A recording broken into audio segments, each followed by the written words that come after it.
going on, everybody? Welcome to Sunday Funday RC Maintenance.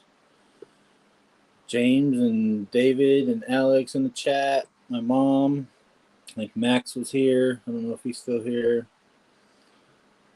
So first off, I'm just gonna clean my tires. They're pretty dirty, kind of brown, kind of looks funny. I noticed even while filming and stuff. So I'm just gonna take those off and clean them. But I also last night Jim was talking about oiling up shocks like for the first time when you buy them, and I realized me and my dad never put oil in these Endura shocks that he got, and you can kind of tell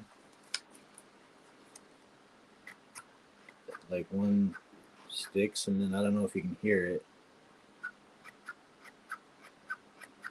but it's like kind of squeaky, kind of not grindy, but you can hear it, and I don't think you're supposed to be able to hear it.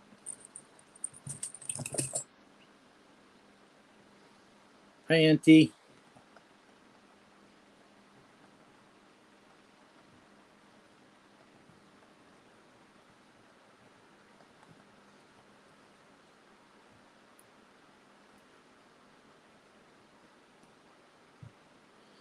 I'm gonna move you guys up here, show you what I'm actually doing. Just taking my tire off, and I got a super high-tech cup with some water and simple green and a really old toothbrush that's probably more dirty than my tires are, but you know. Oh, and then while I have the tire off, I'll probably put some diff fluid in these stock shocks to try to dampen them up a little bit. But so yeah, I'm gonna take off and clean the tires and then oil up the shocks and stuff as I go.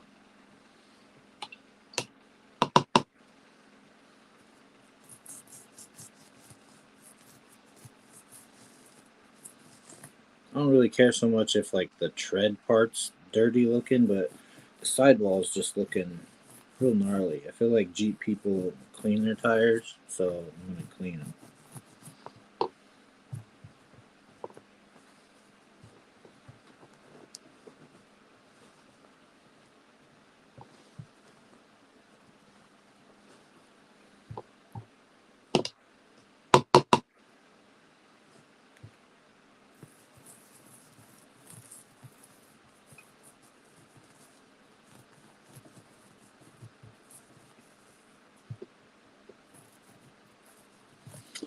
What are y'all up to on this Sunday?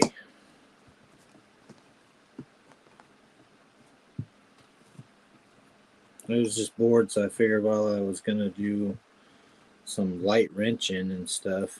So see, now you can tell that's black. Yay! And it's still, I mean, you can tell parts of it are kind of dirty, so maybe I'll just hit all of it so they're all nice and new and shiny black. Can't hurt.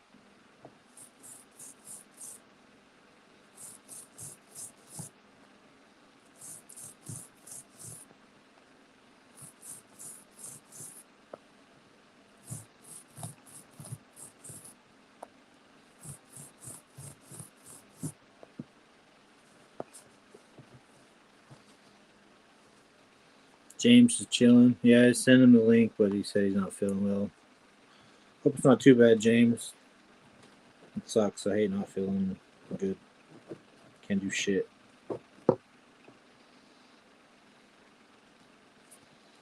Nice and black and shiny. Sticky again. Here's a clean one. Here's a dirty one. So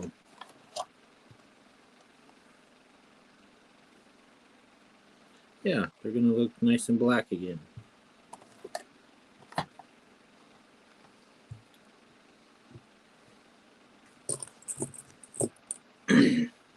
Radioactive, what's going on, man? Thanks for coming in, hanging out on this lazy Sunday.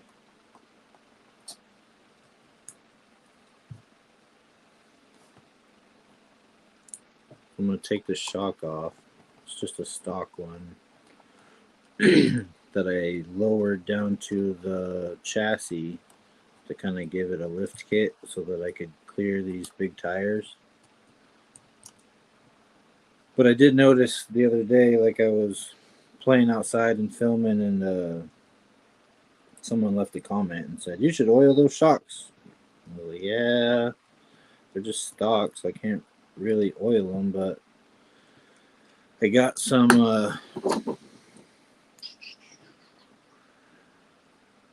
500,000 diff fluid that'll sticky them up a little bit and slow them down. These are also real dirty, so I'm gonna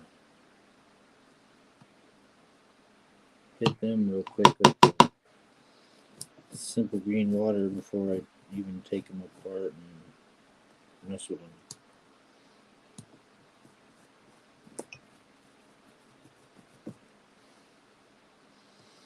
Yeah, when you play outside in the dirt and dust and rocks and mud and shit like I do, stuff actually gets real dirty and can't really do nothing about it unless you take it all the way apart and clean it. Guess I should have showed you before, but now it's black again.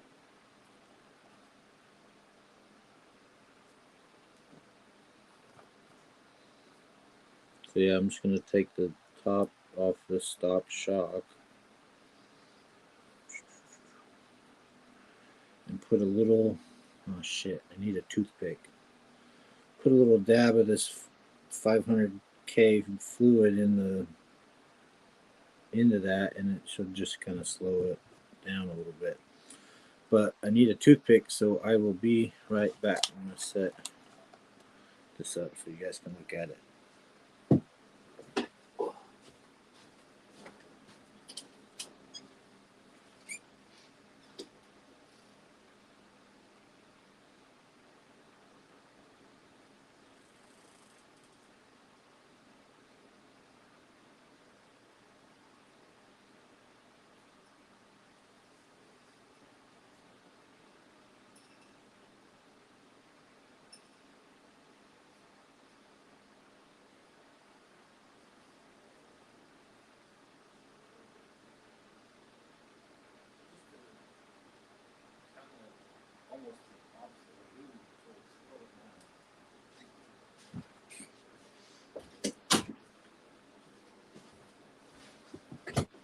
All right, back.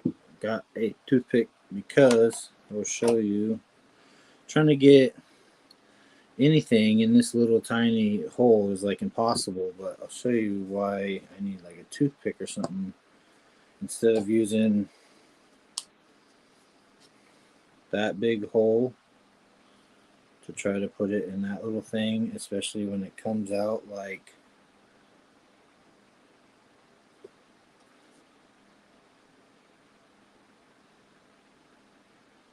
it's very thick. So I'm just gonna, like I said, use a toothpick. It's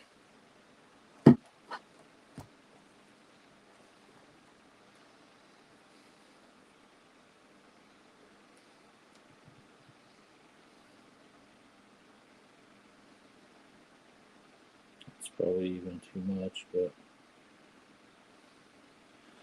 there's just globbed it on there. I'm going to shove that toothpick down in the stock shock. I'm not really trying to fill it up necessarily. Now that I got that, I got a box over here that I can stab it in to hold it. But I'm not really trying to fill it up. You can just barely tell it's glossy on there. It's never going to focus, but so I just put a glob in there to slow it down. You know, it's kind of the opposite of lubrication. It's more hindering the motion just to try to slow it down a little bit, dampen it. There's the word I was looking for.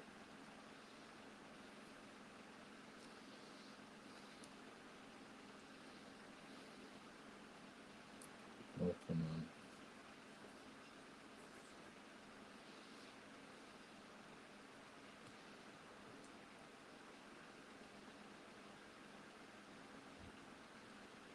7 hours of sleep, James. Yeah. I feel like shit if I don't get at least like 8 hours, dude. All you guys that are like, oh yeah, 4 to 6 hours, I'm all right. I'm like, not me. I get real not happy. So see, you can tell I push this all the way down into the gunk, and then the spring can barely push it back.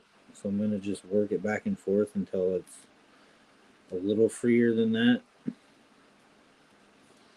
And that stuff's so thick that it will leak out eventually, like out of the bottom. It's there's no seal in a stock shock, but that's a little better. You can see. I mean, it's hard to tell. It does come right back, but oh, there it goes. There was a little bit of dampening there. You definitely see all over the shaft. You spin it around and stuff.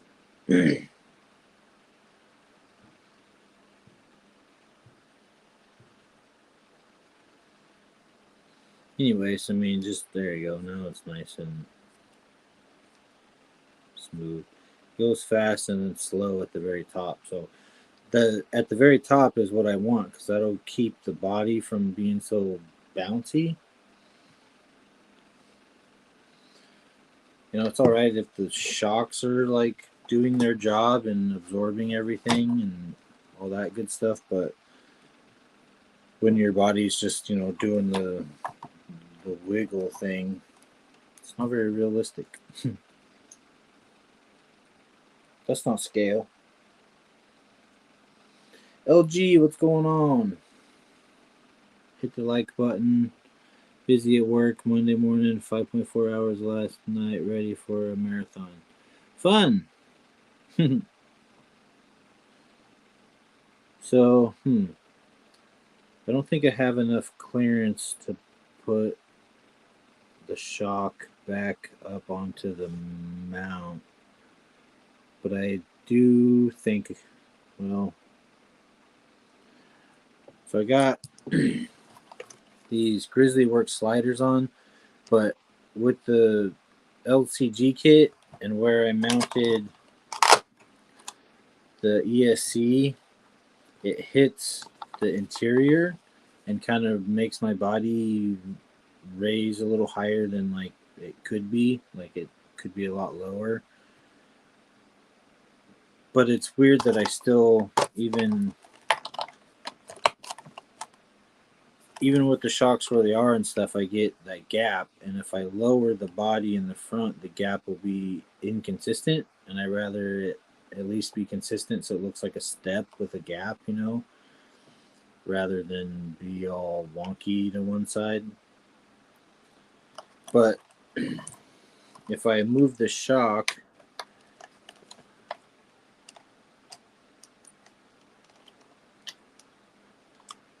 why is that not going all the way?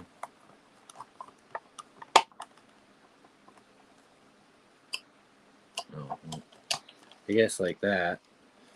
I still have a little bit of clearance, so I might be able to move the shock up, get a little lower center of gravity. Guess I can try it. It's just a screw, right? We can put it back. I'm gonna go in the furthest back hole, closest to where I was on the chassis.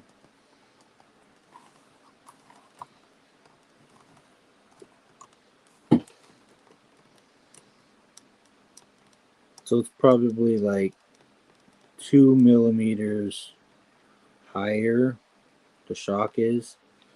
And, so my lift kit isn't so aggressive in the front. So I guess I'll see also if I look funny, if my front end's too squatted.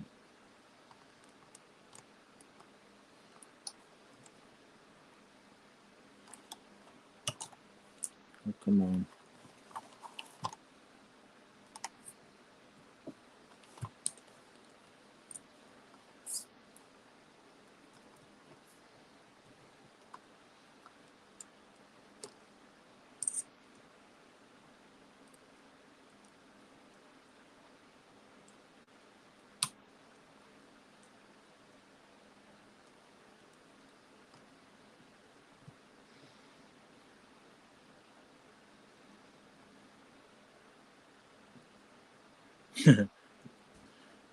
Later, LG. Yes, it was very thick. Thick. Stuff's thick.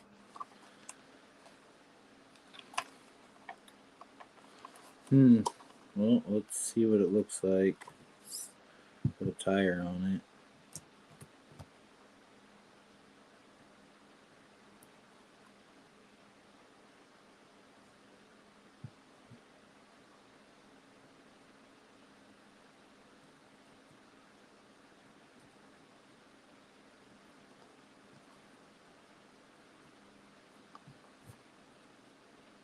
Is that going on? What the heck?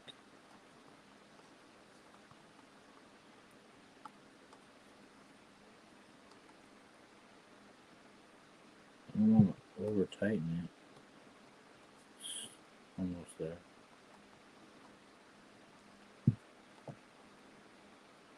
Oh, that's way loose. What the hell?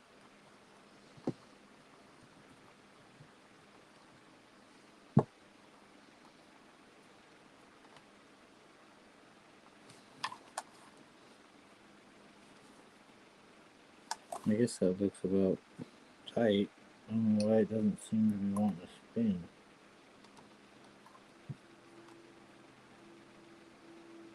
Still moves, so I guess I didn't overdo it. So with the new shock placement, does it? Yeah, I see it. Now at full lock, kind of get some rub. Maybe not. Kind of tucks all the way up in there. Oh, but it would rub. My fender's already split right there. Yeah, I think I'm gonna move it back down to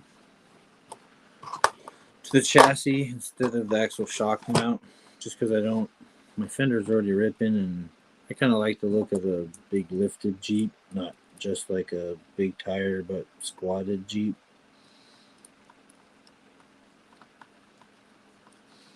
You know, if you put big tires, you need a lift kit. That's how it goes. I mean, I know rock crawlers are like LCG and all that stuff, but that's extreme. This is more like a trail truck. You know, it's a Gladiator. It's not.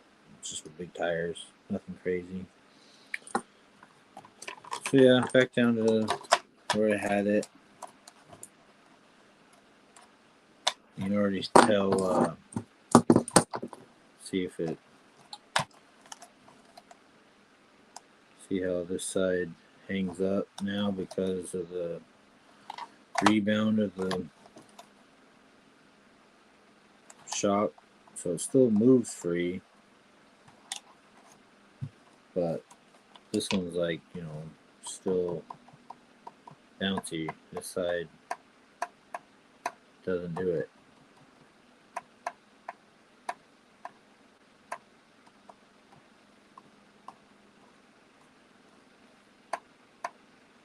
So yeah, I think it worked all right. I'll take this side off and clean the tire and all that good stuff.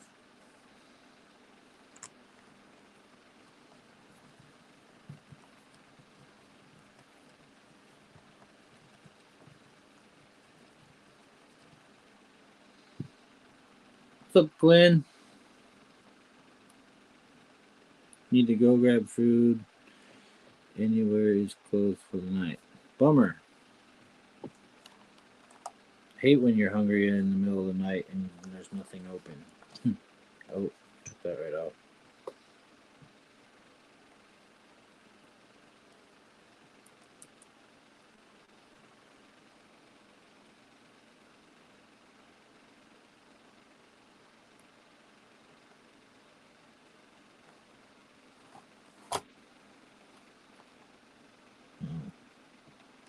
Okay. I was just cleaning off the knuckles and stuff while I'm in here cleaning stuff.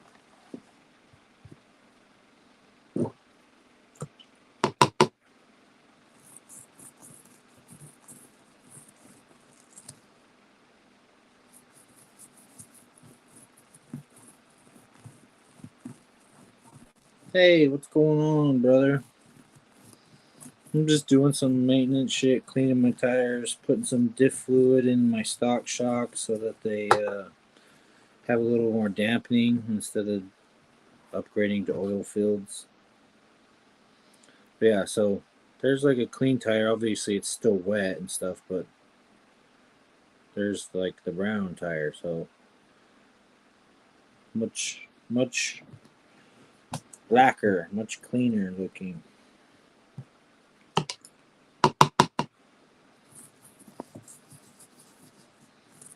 Do the inside too, because why not?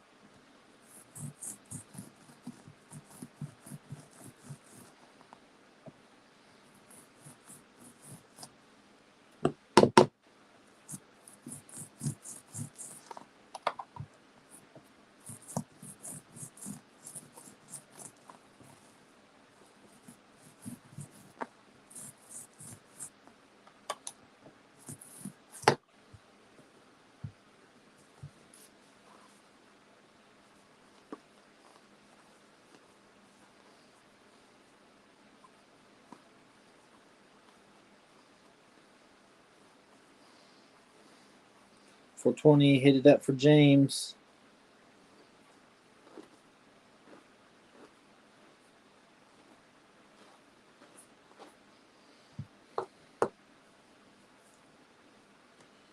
Nice and clean. So, most of you probably already know what these are, but so I got the Trail Warrior from Power Hobby. So I'm gonna focus on it. No, can't read it. Probably could have read it when it was dirty. And then these are the Axial B17 Betty. They call them the Rockster rims. They're just plastic, but they're a little more deep dish. You know, the B17 Betty was like wider than the Deadbolt and stuff because these rims have more of a offset. And then I have some press in. I think they were Hot Racing or Hell Yeah Racing or some old, back when you could barely even buy rims for them. People were trying to make their stock rims heavier, so I got these press-in weights. So these are not very heavy at all, but they work good. They're nice and big and then squishy, and now they're nice and sticky again that I cleaned them. So, I mean, I'm just gonna go get them dirty again, like right away. But at least I cleaned them. Oh, take the shock off so I can put some fluid in it.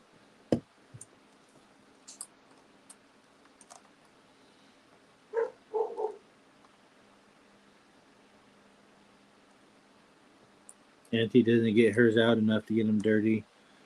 Yeah, that's you probably don't have as much dusty dirt type desert shit as I got either. You go out and it'd be like green garden and nice mulch and stuff, not dust and mud and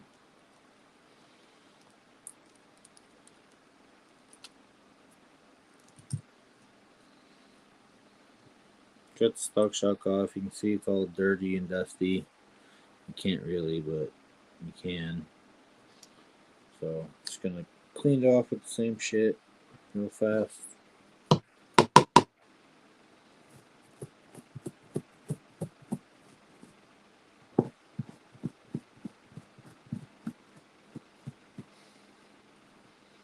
Just simple green and water. It's like maybe an inch of water in that cup and like 5 squirts of simple green. Not, simple green can be intense, so you don't need much sometimes. And I don't care if they're like stay pretty forever. Like I said, they're just gonna go get dirty again. But the light still, you can kind of tell they're cleaner.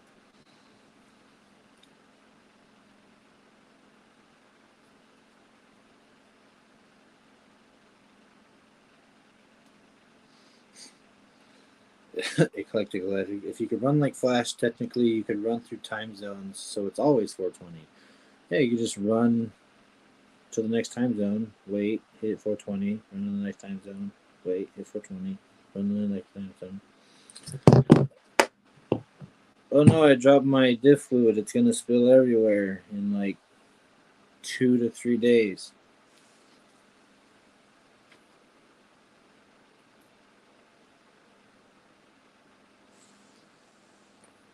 Actually, I don't even really need to get any more out. Oh, it's probably all ran down my toothpick though. No, it didn't. So I've had this sitting over there, and that's how far down it ran down the toothpick in however long that was.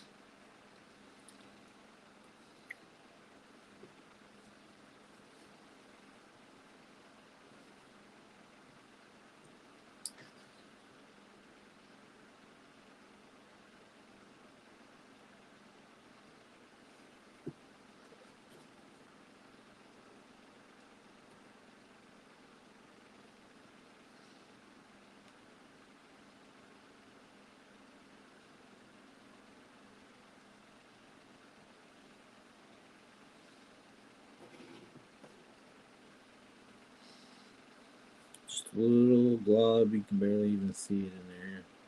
You can see the shiny part in there. Now I'm gonna put the top back on and squish it all around so it's smoothish.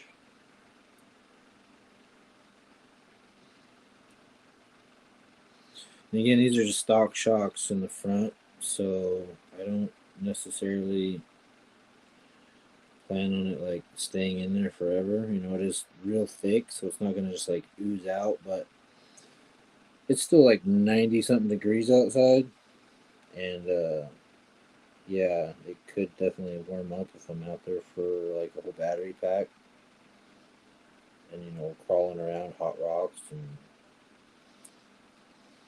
I should get one of those laser temperature guns and take the temperature of the rocks that I'm crawling on. You know, it'd probably be well over 100 every time.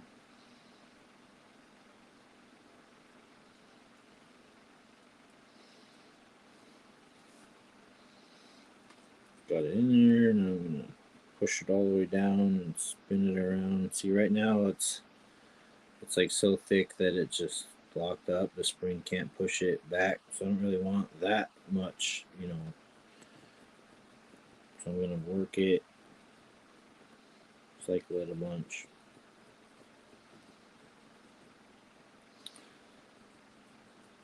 Glenn says he puts his vehicles in the shower with you or just like separate.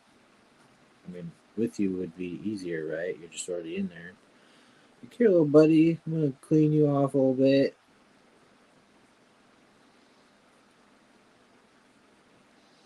78 in Cottonwood. I don't think it's 78 here. I'm pretty sure I just looked at our thermometer and it was like 83. It's supposed to be like 90 something still. See, now that I worked it, it kind of has a stuck part right at the top, but it also has just a lot more dampening right, you know, right where the body would kind of make it wiggle. It's not as easy as a stock shock anymore.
Got the shock back on.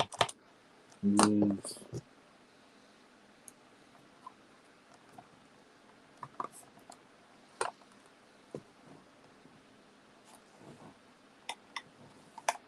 Going in there all the way. Yeah. This doesn't seem to be sticking out far enough on this side.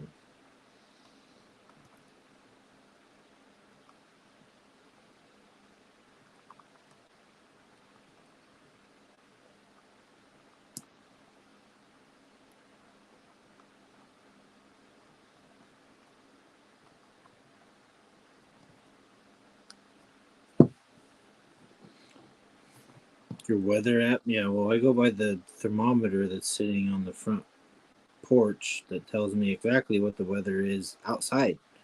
Because our weather app probably tells us what it is at like the freaking airport or up on the hill or something, wherever the weather station is, not outside my house.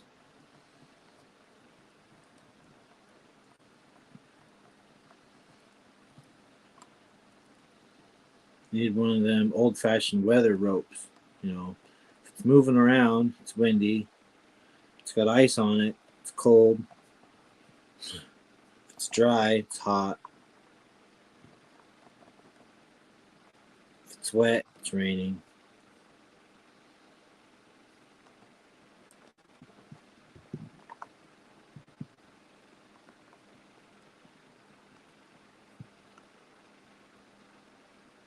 Why does these not seem to want to tighten down all the way?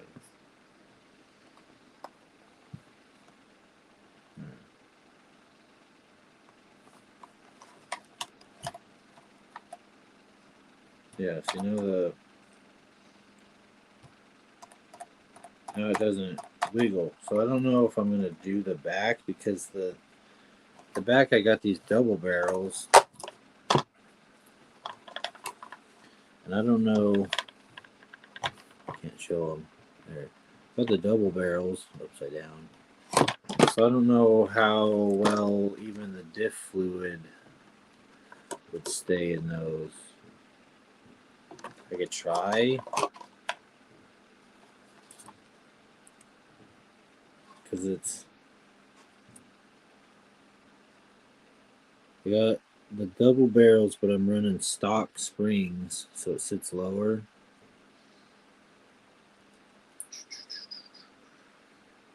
They said, "Hi, Chris. Where's Chris? How come I don't see Chris?" Top chat. Let's go to live chat.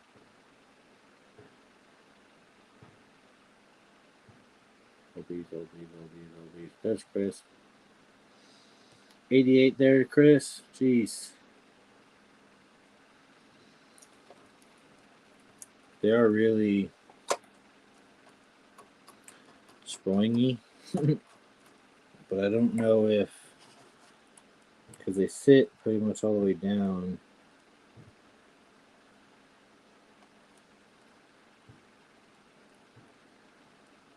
I don't know.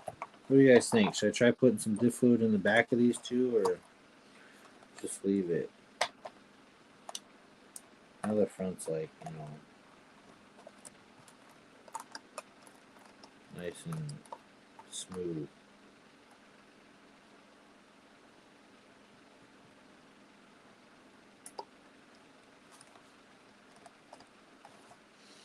See, and with the shock placement, I can be all the way bound up, and it still still goes and doesn't rub. I can turn full lock.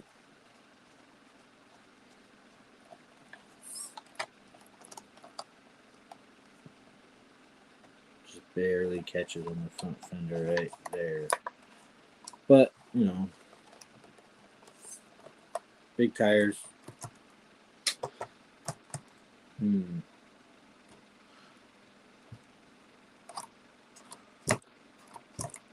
Yeah, might as well try it, right?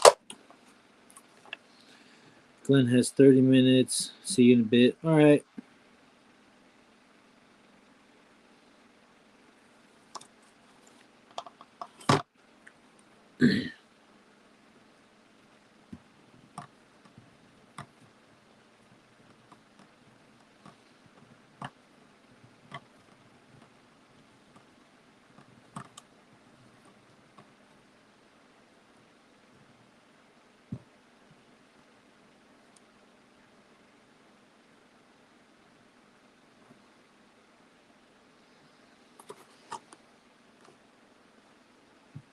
Clean my tire.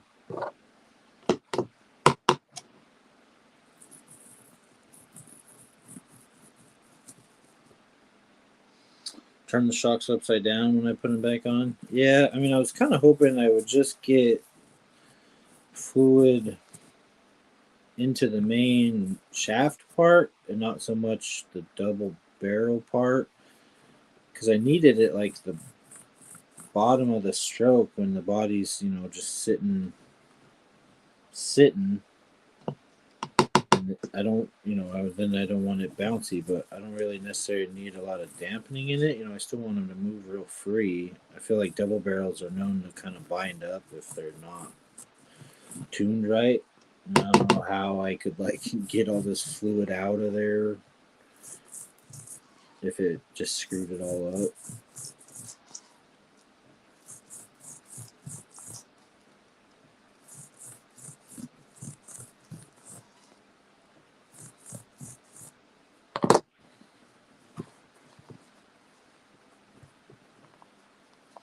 Oh, changing batteries. That reminds me. I gotta go check on the battery on the charger.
Yeah, good thing I remembered I was charging the battery. Yeah, you should charge your batteries though. Go outside and fucking play. You got a big dirt hill over on the parking lot. I mean, or even go to Napa and crawl on the rocks or something. I know you probably haven't played for a while. Nice and clean, so you can kind of see the brass through there. I don't know. Before I used to not like it, but on this truck I kind of like it. Like I even got some brass knuckles coming in that are just plain brass. They were on clearance, one of the Enduro clearance things. They were like freaking $7.99 for brass knuckles. I was like, sure, because I ordered the barrier flags to go with these guys. Oh, you can barely see them. My stock SCX 24 tires that I painted up like racetrack type markers or whatever. But I'm hoping that when I get the flags, I'll just be able to like stick one in there and have a sweet little start flag. And then I only have 3, so I only have enough for like a start finish line or something. I don't know. One extra gate maybe. I'll see. Can't wait to get the gates. I'm gonna paint them up because they're all just in drawer right now. But I want to make like put some family crawlers stickers on there, some freaking mofo stickers on there. Paint them all black or even red or white or something, and then put a sticker on them. So they're every gate is like, oh, this is the mofo gate. That's the LGRP LGRP gate.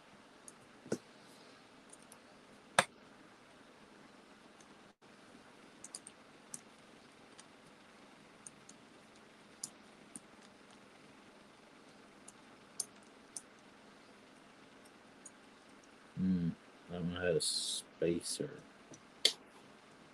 Hopefully I can get it back in that same hole.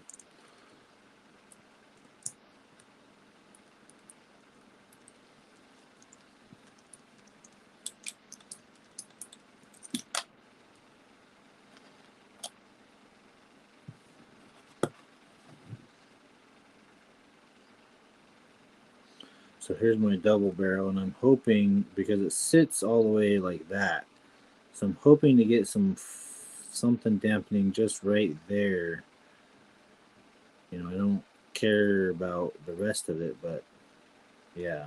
So I don't know if it's gonna help or not. We'll see. Worth a shot. Eventually, it'll like run out, and then we'll say I don't really care to put that back in or not.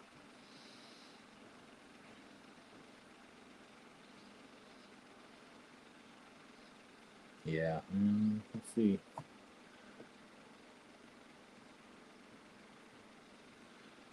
Oh, the truck's in the way.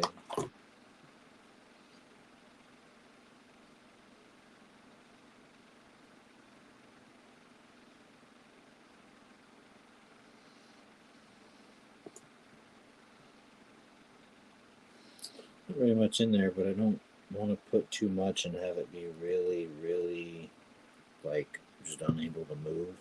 Because all this is, it's a double barrel, but just with a stock spring. So it's not like the long, stiff spring that comes with it or anything.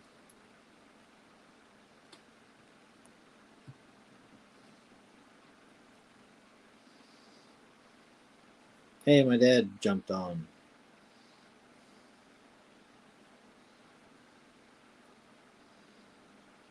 Good on Don.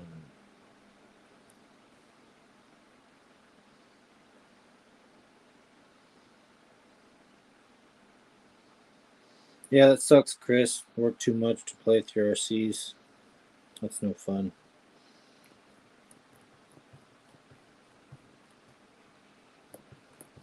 Oh, the other thing I'm going to check.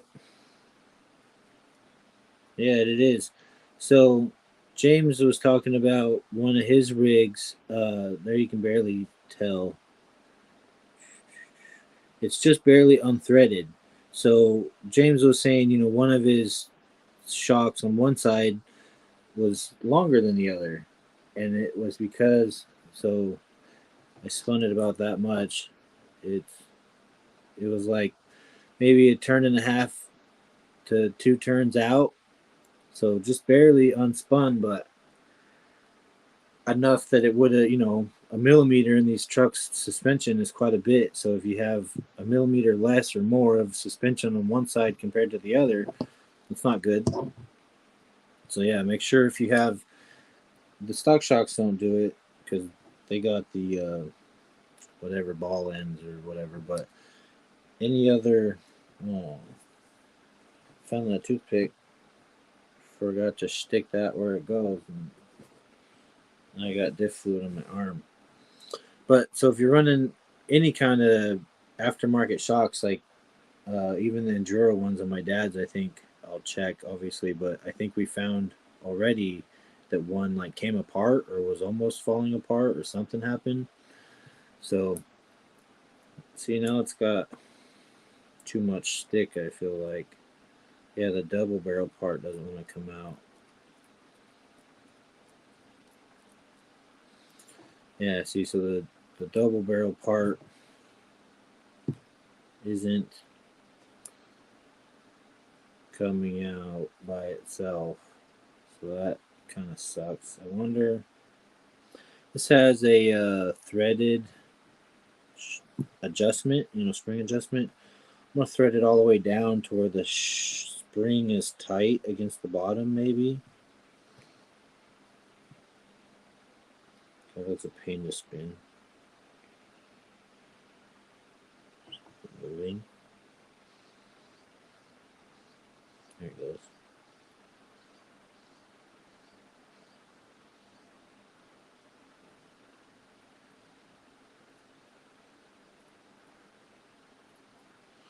See, so that's a little better. See where I got the black collar, like it's almost at the bottom, just enough where the spring is touching the top and the bottom. But now when I cycle it, it has enough spring to push the whole thing back out.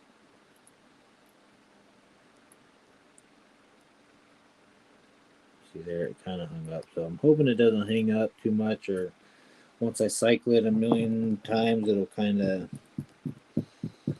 break in, get a little better. Getting ready to watch the Dodgers. Love baseball. You don't love baseball, you hate baseball. I don't even remember who they're playing now. I did.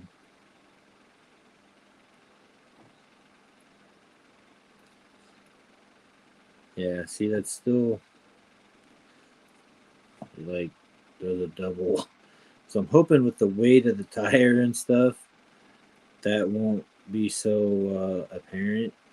And then, yeah, I'm just gonna basically thread that all the way down to the bottom so that when I do the other side, it'll be the same. So let's put this back on and see if it freaking works. Which one should I do first?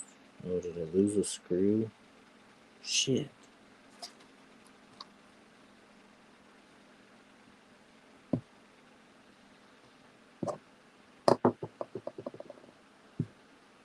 I don't know when it fell or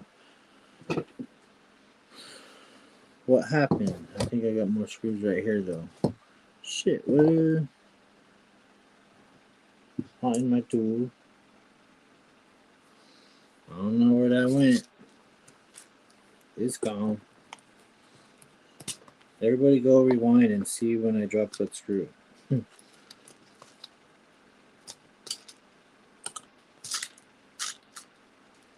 was it longer one?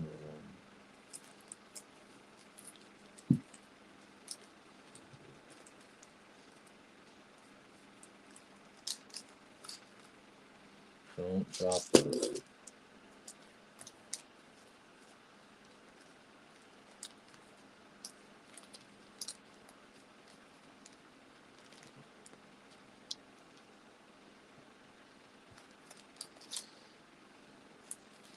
I'm pretty sure it was Cardboard Crawlers that sent me out this little box of hardware after one of my lives, and was like, "Dude, I don't have any spare hardware. What are you guys talking about?" So thanks for him. It just came in clutch when I dropped a screw. Who knows when? I thought it was like stuck to my arm or something. It probably is, but I can't find it.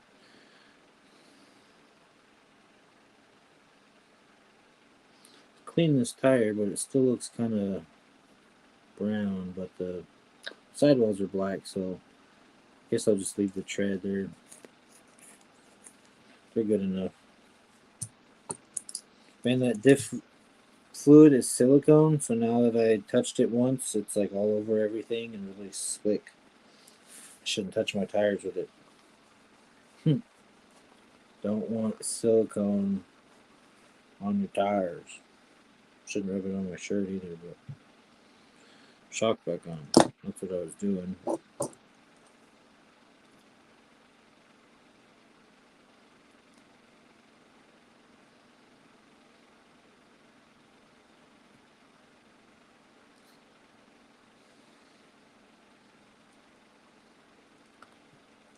Darn it.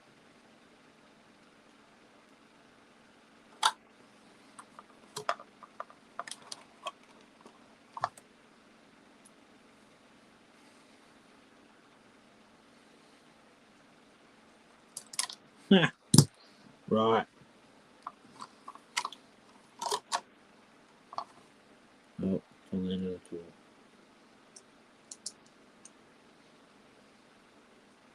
Trying to make it so you guys can see what I'm doing, but I might just have to put this on. You guys know what I'm doing, right? Putting it on the shock.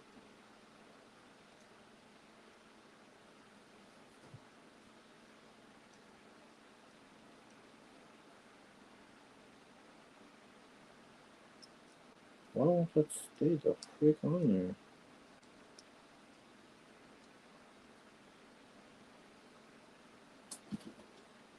You need a finger? I think I got it. Did you do mine yet? What? Did you do work on mine yet? No. Yeah. Take my sweet time.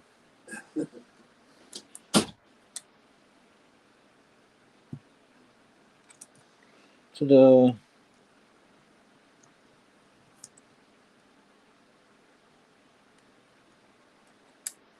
God. Thought it was on backwards for a second. After all that.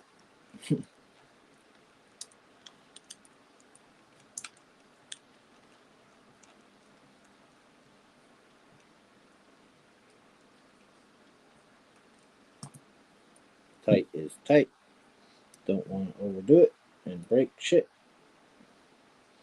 This one needs a spacer behind it. Move all the way. And spacer. All the way right there.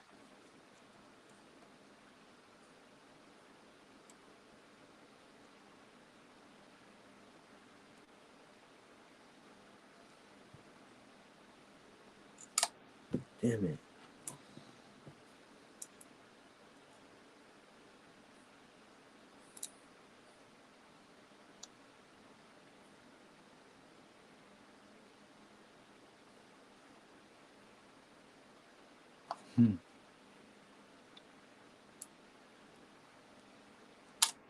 Dang it.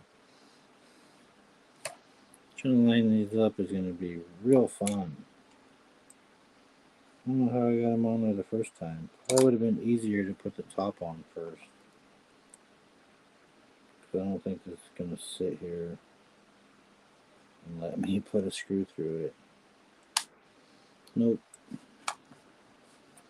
Okay, let's try a different way.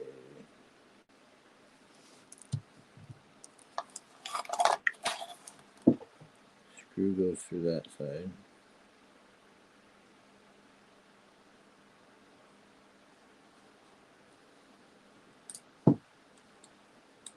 Maybe.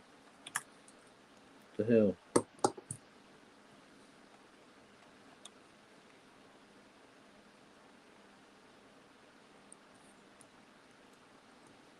Now, put the spacer on.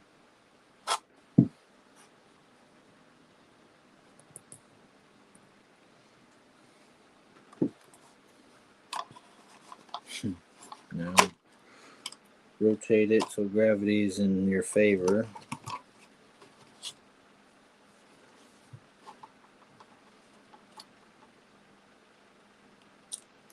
Oh, and then drop everything. I don't know where that little screw went either. Or this nut. Where's my magnet?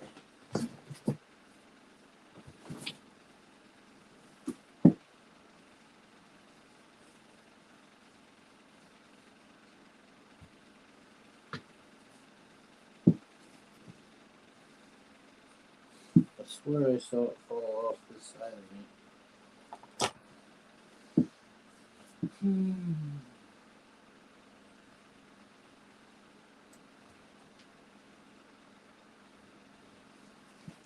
Cannot find it. I got more of those too. Not one, but this one.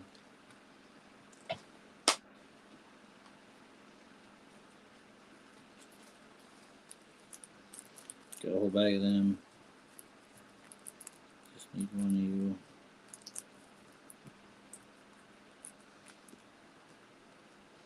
The same size? Yeah, gotta be. Gotta be where I got it. This set of hardware my mom bought me. So thanks, Mom. That was when I built her bug. I needed hardware to finish something, and I was like, it sucks, but it's like better to buy the whole kit than, to try to go buy 4 things that you need.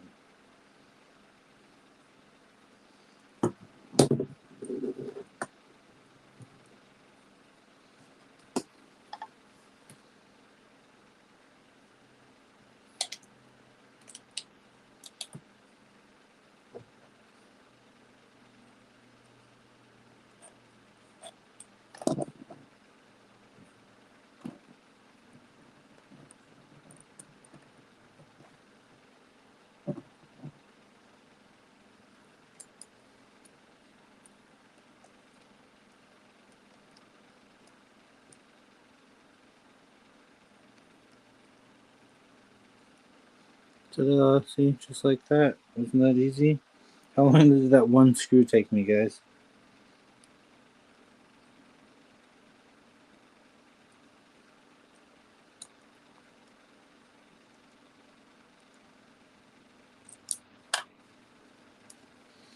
Okie dokie. Put the tire back on. This one's looking real dirty still. I might re-clean this one. It's It's hard to tell, but it kind of turned brown again on me. The front ones are still looking nice and black and shiny. So.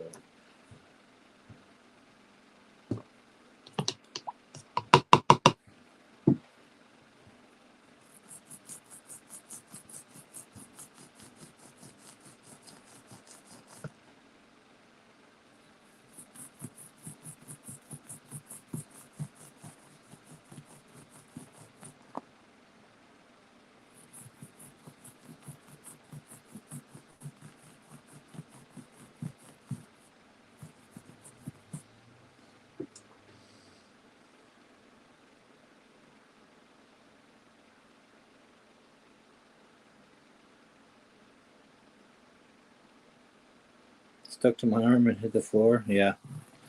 I figured.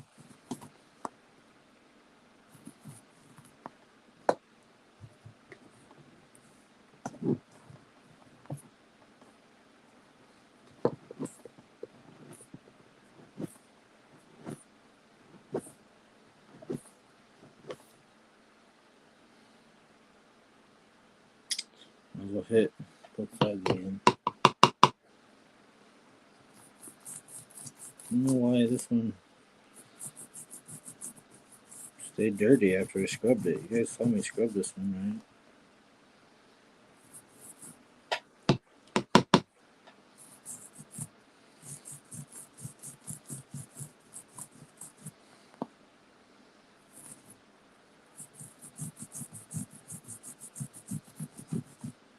right? That's funny. My dad's watching baseball probably already. I used to not like baseball very much, but now I really get into it.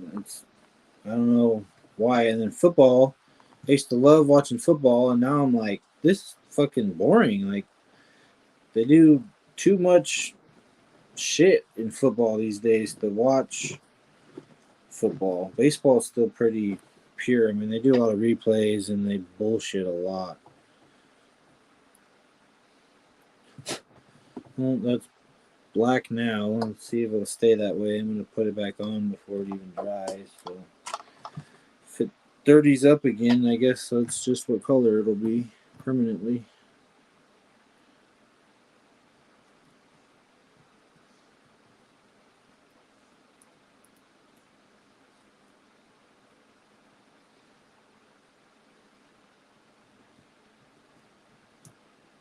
I thought one of these CCX RC tools fit this thing. I've not. It does. Man, why wasn't I using this thing? God, that other wrench sucked. Let's see if these are even tight now. No, that one wasn't tight. This other one probably wasn't tight either. Oh yeah, it was.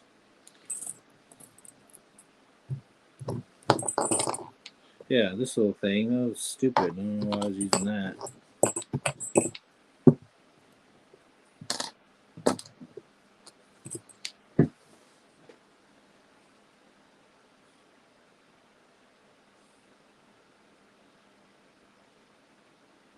Oh, nope. Dang. Yeah, the screw's probably gone forever. Alright, last back tire and shock. Now that I got this on the very last one, grief. So much easier.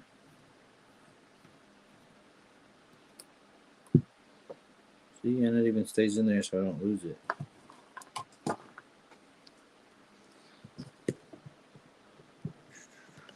I'm going to take a smoke break actually.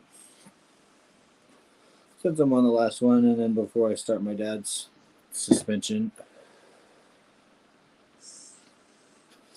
Chris, are you just listening? Are you still working? Alex, what's going on? Gonna ruin that shirt with the silicone.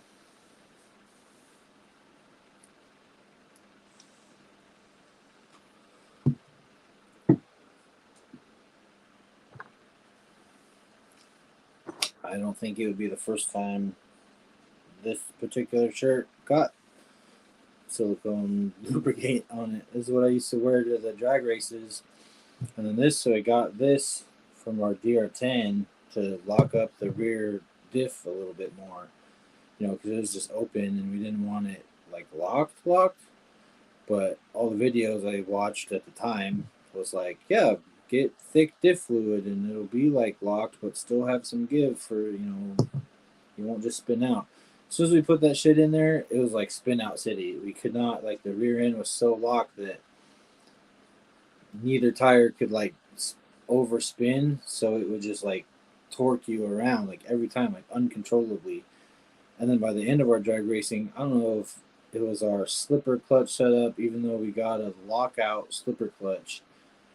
Our DR10 like ESC receiver, like my dad's, you could shake the controller and the wheels would move. And they're like, "Hey, you can't run the gyro." And they're like, "It's not a gyro. It's like glitchy or something." Like, and they would move the car and it wouldn't move, and they'd move the controller and it would fucking move the wheels. And they're like, well, it's obviously not the gyro, so I don't know. I guess that's fine. But every once in a while, my dad's car would just to one way. But then the ESC would go where we'd get out like 2 or 3 feet real, and then it'd do a wheelie and take off. And it's like that first 2 feet, the other car would be 5, 6 lengths out in front of us by the time we like were doing a wheelie out of control or spinning out. So our drag car's kind of, mine's in my closet, covered in dust. You know, haven't been out, even though they got, you know, 3S brushless capable stuff. I really want to turn it into a dirt oval car, but it's going to be a lot of work and yeah, a lot of money.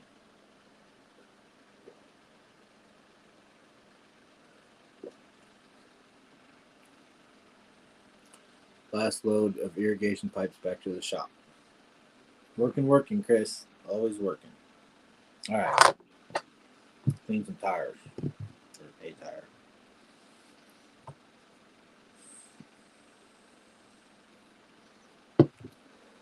Let's see how many people are watching. It says 2. I guess I gotta refresh that.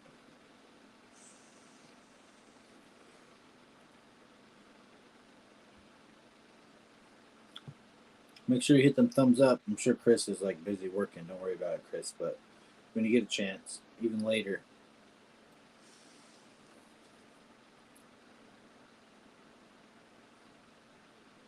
$15. Thanks to the 15 watching. I want live chat so I can see everybody. There we go. All right. Back down here. The belly shot. Cleaning tires.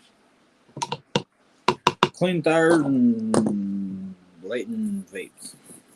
Maybe I'll clean this one more thoroughly or something.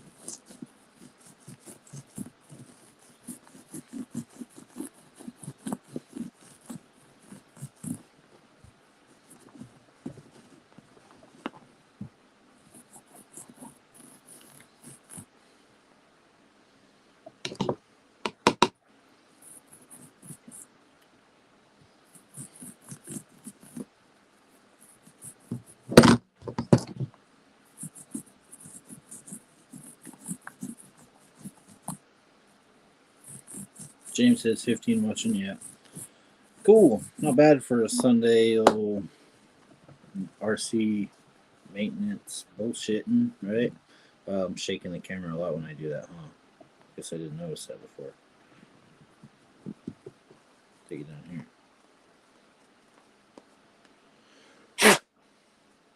here. Some green in my face. Look black. Hopefully they stay that way.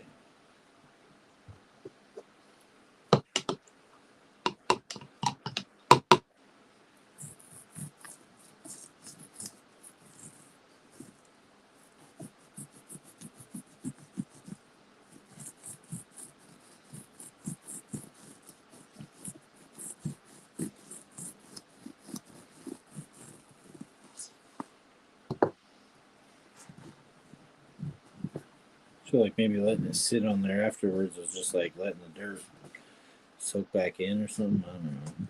I'm gonna wipe it off kind of between each half that I'm scrubbing.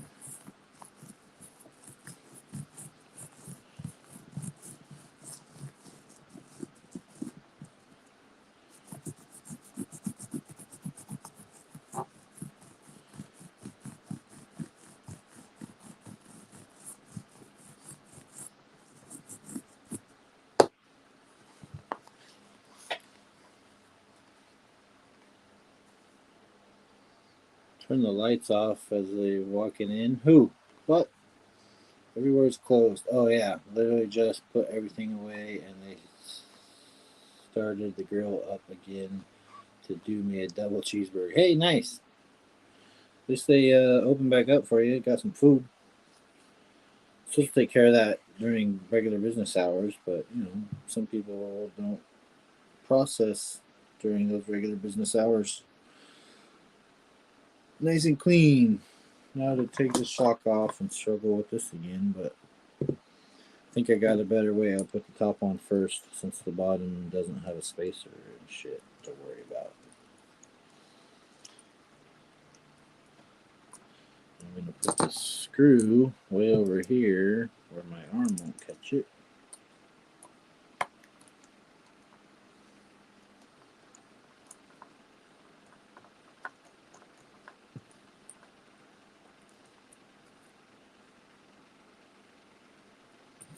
That's the top screw. It is much longer.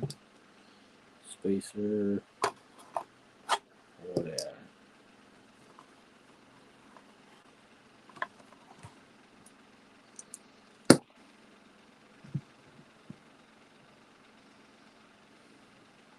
So I'm going to take the top off the shock. Maybe. What's going on here? Spring doesn't want to come down. Stuck under that.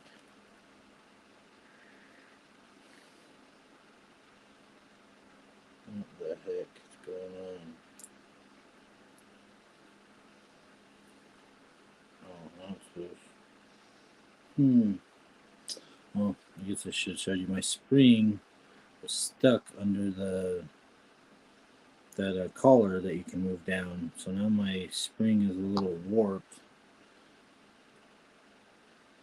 Collar still catches the collar, so it should still work after I move the collar down and stuff, but we'll see.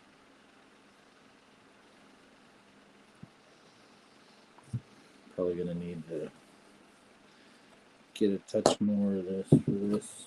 Don't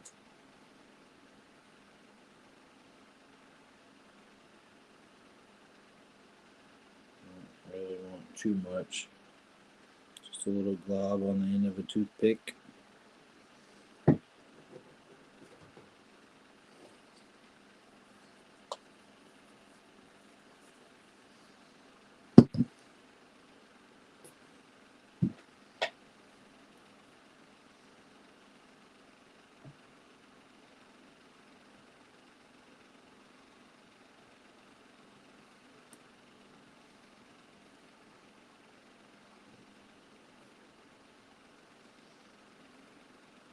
A little dab will do you.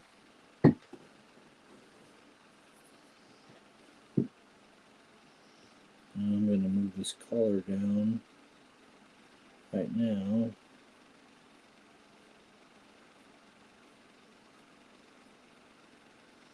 Into the bottom.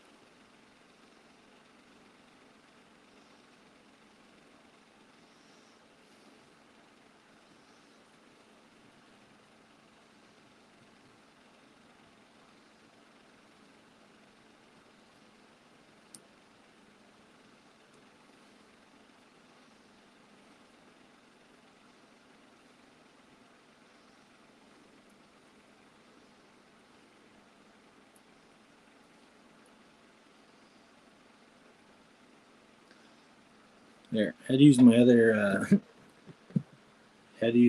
hand to tighten that all the way on there.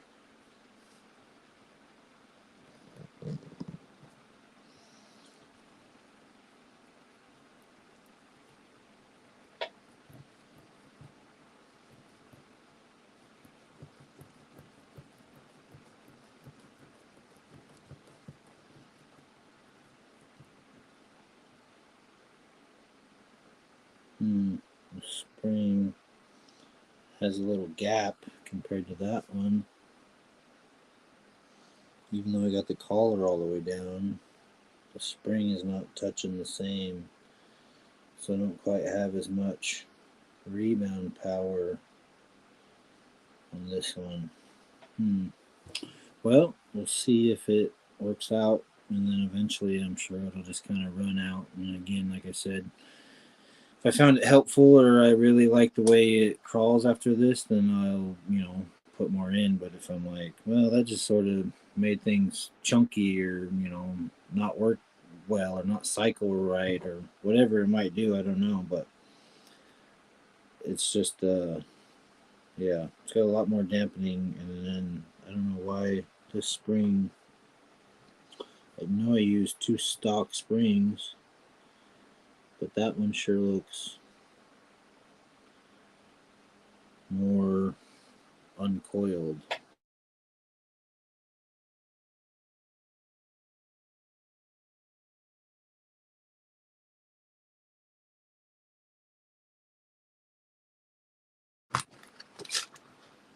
There's 1, 2.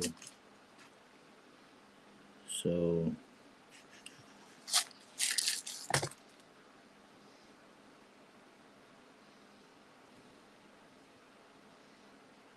yeah, so here's a stock spring. See, you can barely tell how far apart those coils are.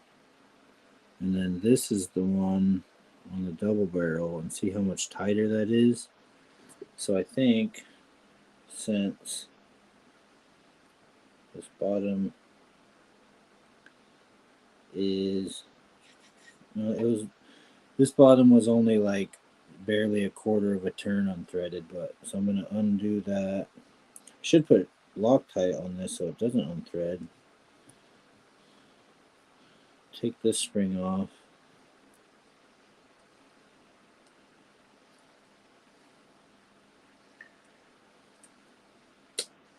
It'll take me a second to get this one off.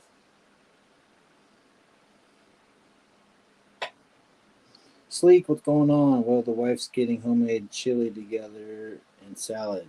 Nice. Don't fill up on salad before you eat that good chili.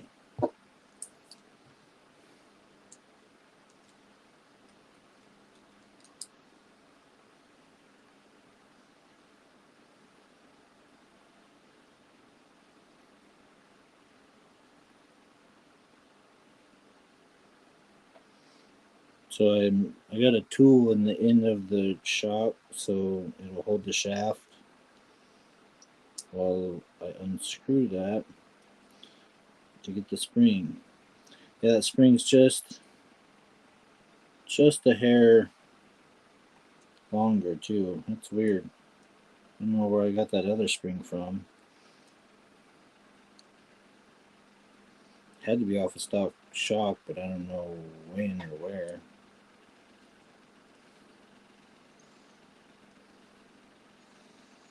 Jim stopped in for a dab. Jim, your wife's in your basement cleaning? Oh no. Just kidding.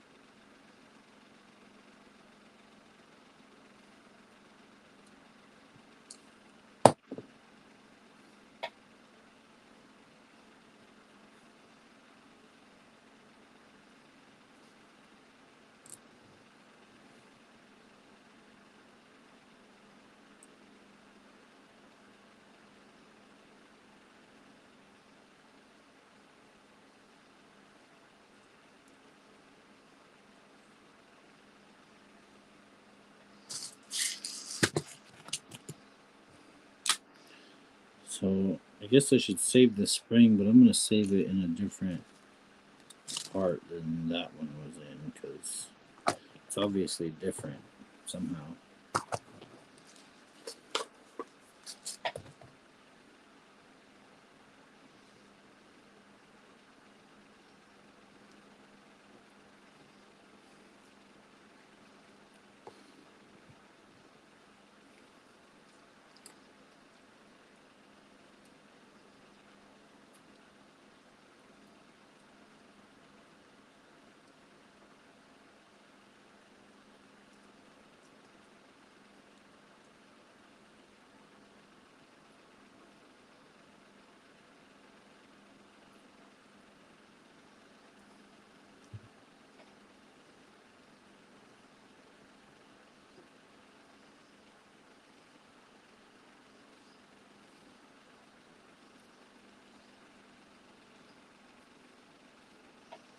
I'm just putting the bottom of the shock back on.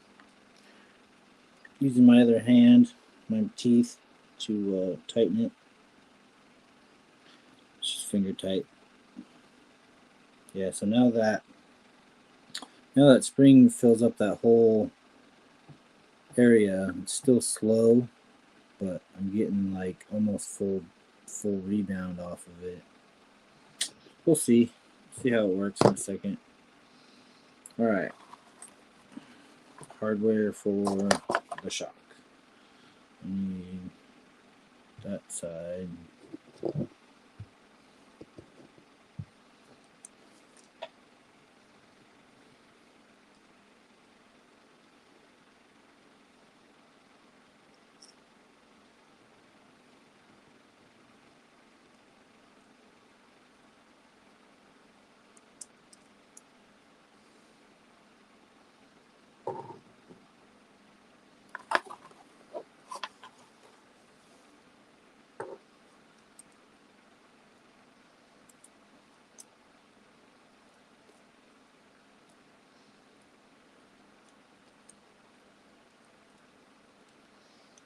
Nice and easy. First try. Imagine that.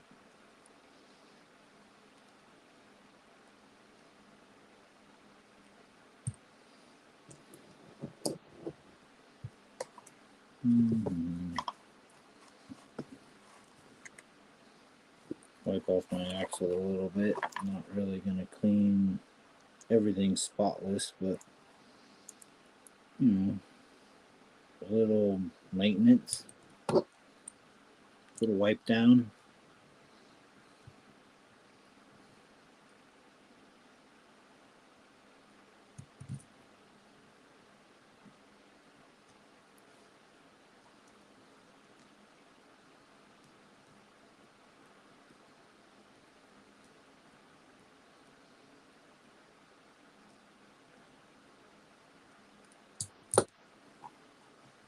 And the tire.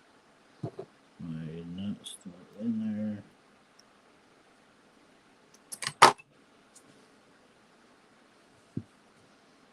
No, it's not. Shit. Losing everything today. All I've done is take the tires off and like clean. Oh, it's over here. And I lose everything. Dropping shit.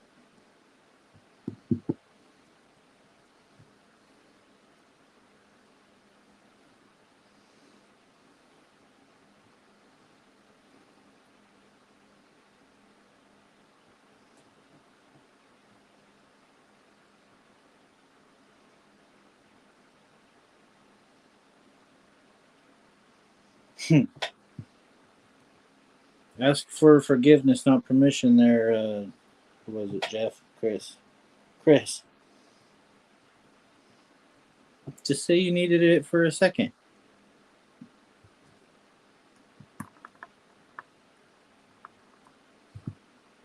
There we go.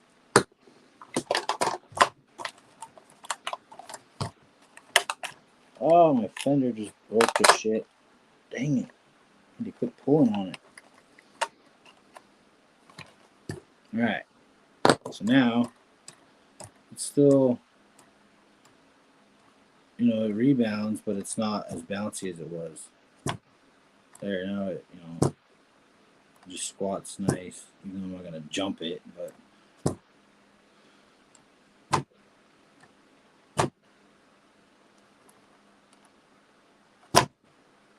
no bouncy.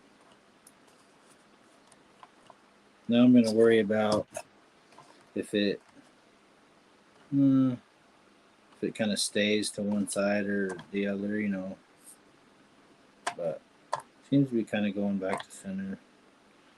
This side seems like it wants to hang just a hair more. I think that's the side I just did too. This side, maybe I can lower that more. Oh, no, it just fell off. Shit.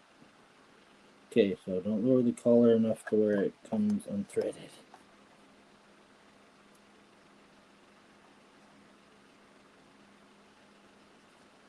Which way's on? There.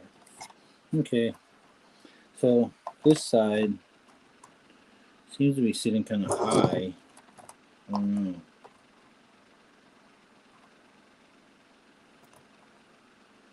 Yeah, seems to be sitting real high, so maybe I'll lower the collar on that one.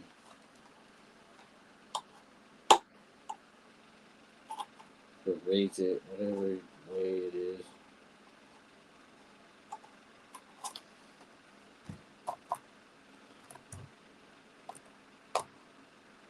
Still a little high. See how it's like jacked up in the back?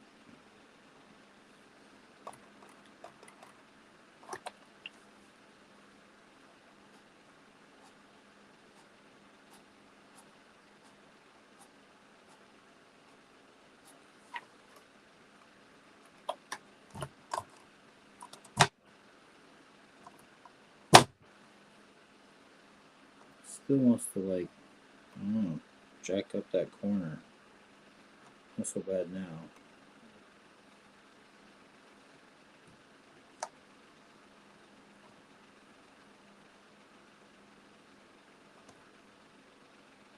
See, it settles, but very slowly. So I need to cycle it a bunch of times and get it, I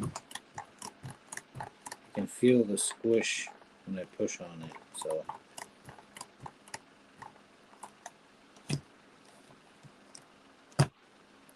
at least it doesn't rebound super hard. But see, you can kind of tell it's sideways there.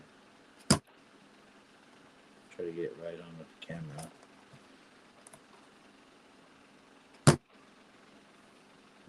Pretty even. Good enough for now. Next project is my dad's C10. Oh, my workbench is falling off. I'm gonna see if he wants me to clean his tires.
Live stream will do that.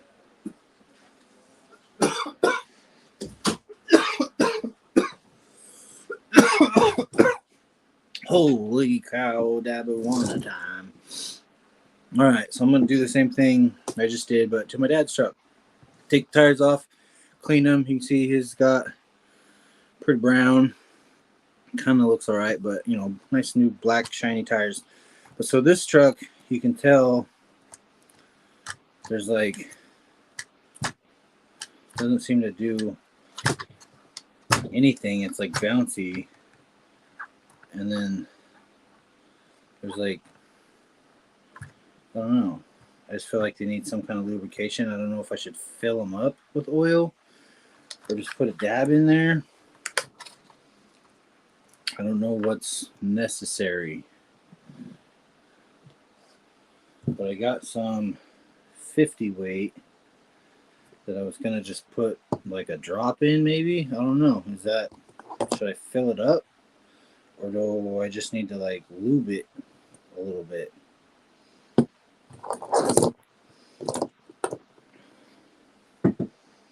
Andy's back.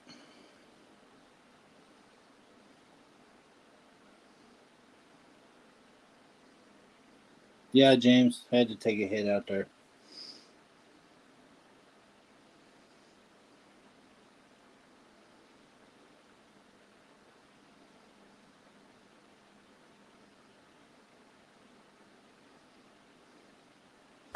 Navinod does. You must have changed your freaking name already. Jeez.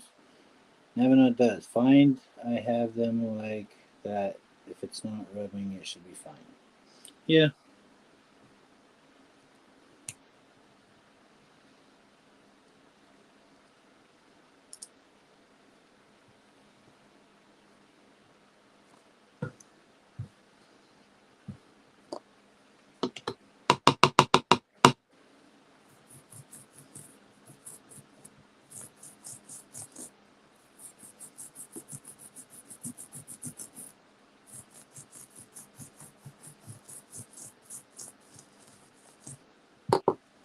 Oh, so my dad's watching the news. For those of you not watching news, some guy just got killed with the AK-47 type rifle trying to kill President or ex-President Trump again.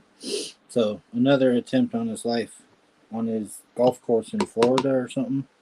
I don't know all the details, so I'm not a news channel. I don't follow politics that closely, but thought that was kind of crazy. Shit happened again. Except they killed the guy before he could do anything.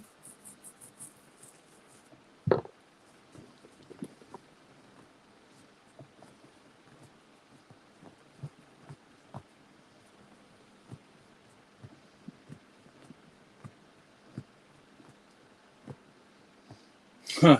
Yeah, I think you said something about having to get new batteries for your big cars or all your cars. If it's all your cars, that really sucks. If it's just your big cars, I mean, that sucks because those are like the more expensive batteries. You know, the freaking 2 and 3S's and shit.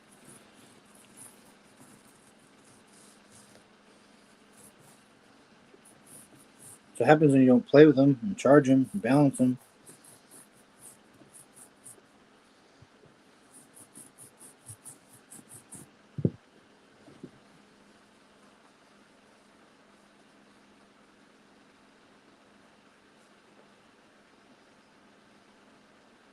Suspect is in custody. I thought they said he killed him.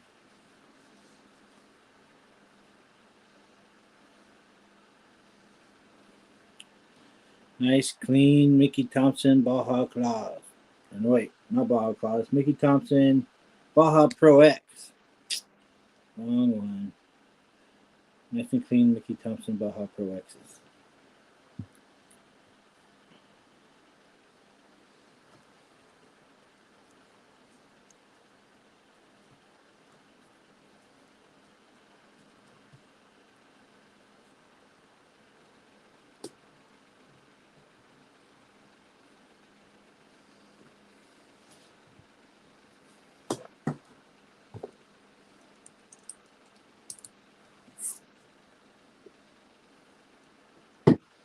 You know, my dad's shot's got the spacer too.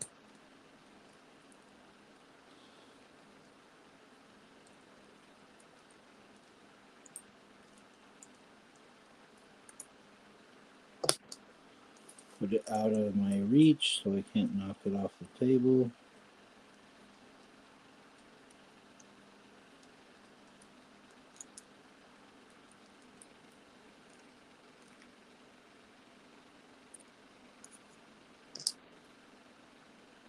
This thing's got a real spike set because it came with it. I was just using a. Yeah, see, these don't have much dampening either.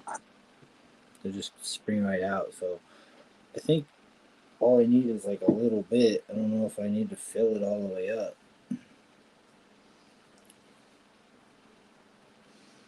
Yeah, batteries are like the most expensive part of the freaking hobby, I swear. I mean, unless you're like buying every new thing, but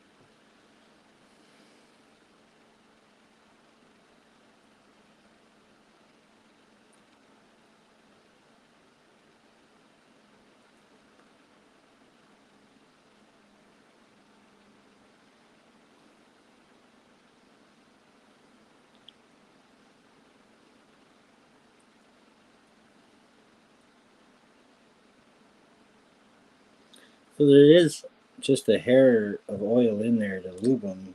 So I don't think I need a lot in there, but I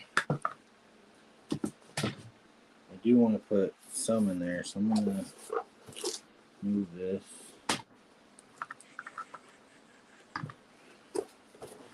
Got little slots in this box to kind of hold this shock, hopefully. There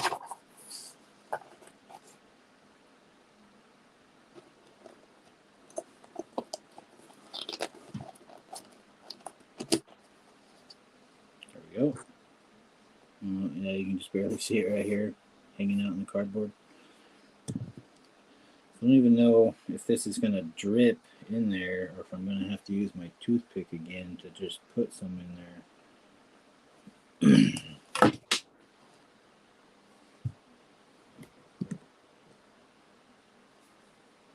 Let's see how it drips out pretty fast, actually. Well, that's about full now.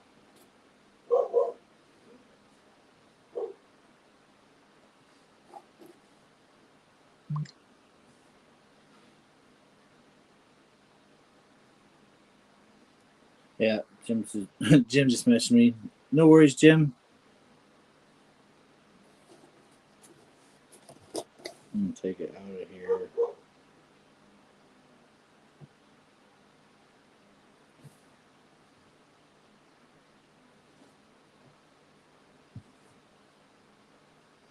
It's definitely like over full now, it seems like.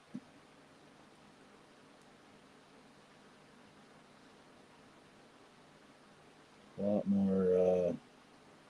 lot more dampening going on. I don't know if that's a good thing or bad thing. I'm gonna try to put the top back on and see how it feels. Worst case scenario, I'll just dump it out and just have enough in there to, like, lubricate it rather than dampen it.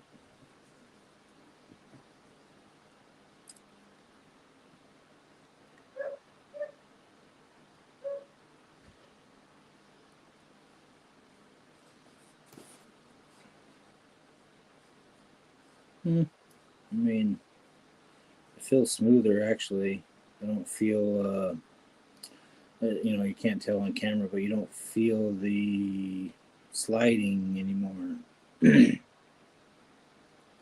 So I think that'll work. Now, slide everything back around.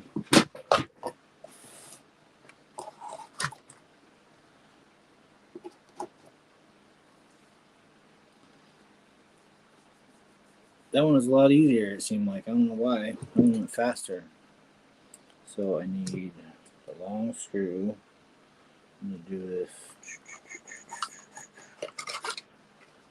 Like this, I think. Need the spacer. Top of the shock with the wide side. Spacer.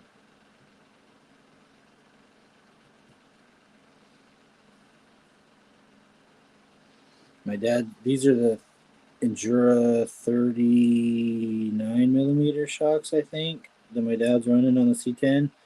And he's just got them in a stock location. So he's kind of got a lift kit, with longer springs, but he doesn't really have that much bigger tires, but they are wider. He's got the deep dish, the deep dish on here.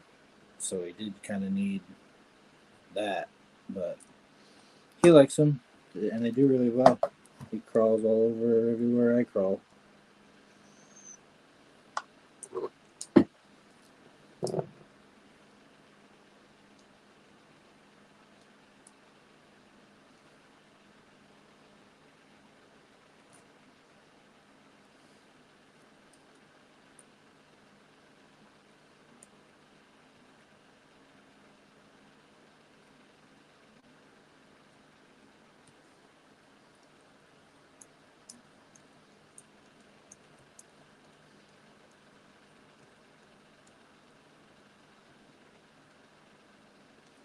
Shocks back on.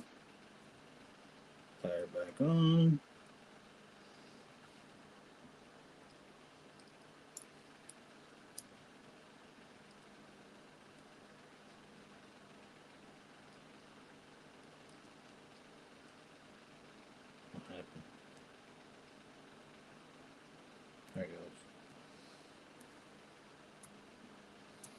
All right, James. See you when you get back. See you when you get back. Jeez, can't freaking talk. Been on for an hour and a half. I don't even know what time it is. 3:30. I'll probably go till like 5:30, and then I gotta go cook dinner and stuff. So that's back on. Let me go do the back since I'm just right here, already on the side.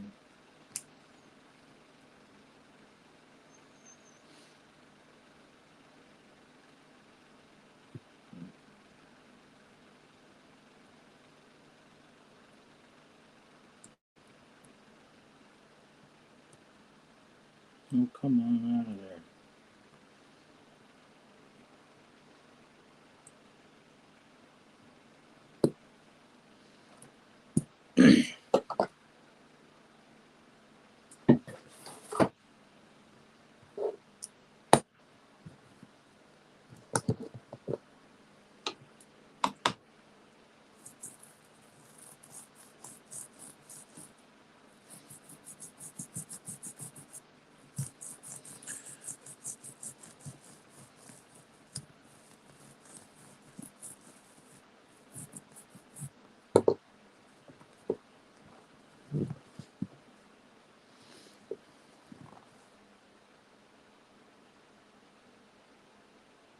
Says we've still got 16 watching. Thanks for everybody watching. Just doing kind of boring maintenance stuff, but thought I'd hang out with y'all on Sunday. Notice my tires are clean.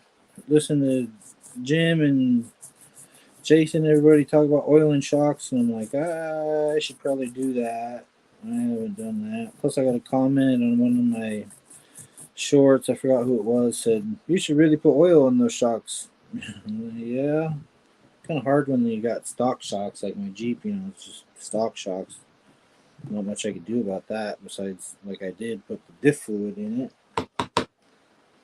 for upgrade. I'd like to get the new axial big bore instead of paying the premium for the pro lines. Just get the axial ones that came on the whatever they came on the power wagon and stuff. The big bore shocks, the actual oil filled ones. I think that'd be a good upgrade. SC Redneck, what's going on, man? Thanks for stopping in. I'm just doing some maintenance today, oil and shocks, and cleaning tires. Look, it's all nice and black now, like a tire. I mean, we play outside in the dirt, and they're just gonna get dirty again. But it's nice for I'll probably make one video or one short of them actually being clean and shiny and shit. Okay, set the tire aside for now. Take the shock off.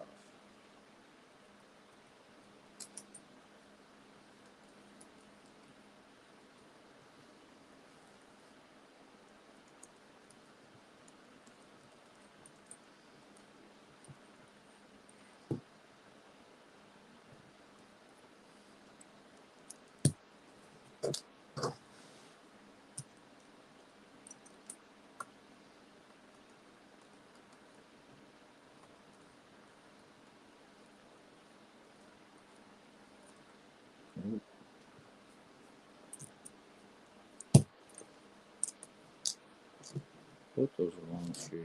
One's actually shorter. No, long screw. Spacer. Don't know there's that. Shock.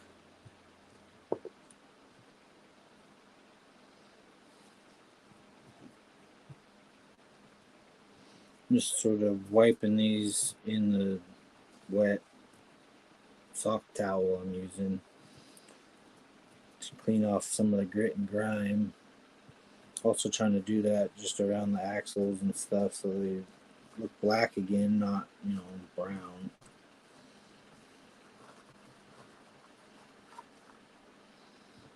Might even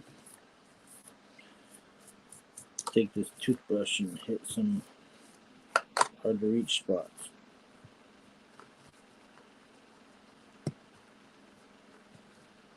Alright.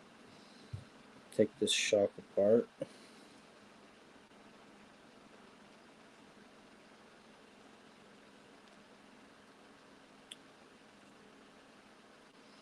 I don't think I need to use that cardboard thing because it's kind of hard to get in and out. And I need to try to just barely put a drop in this. Last time I made a mess.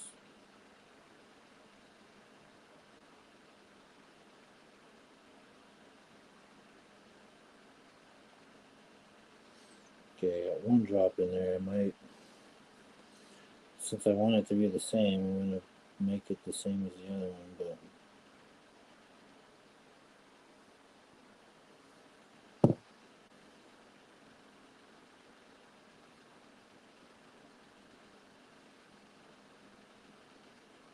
really smoother. Gonna make sure the bottom of this is tight for the bottom seal.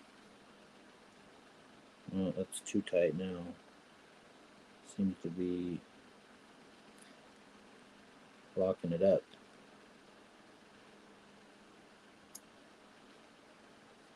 There we go. So I'm still not to the level of the other one, and I want them to be the same, so I'm putting one more drop in there. So I took about 3 drops out of that to be basically full.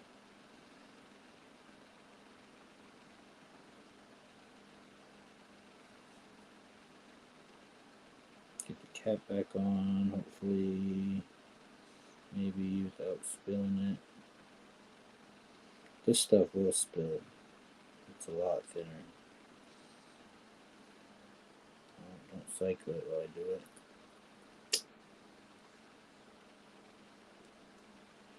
I really don't like doing shocks because they're so fiddly.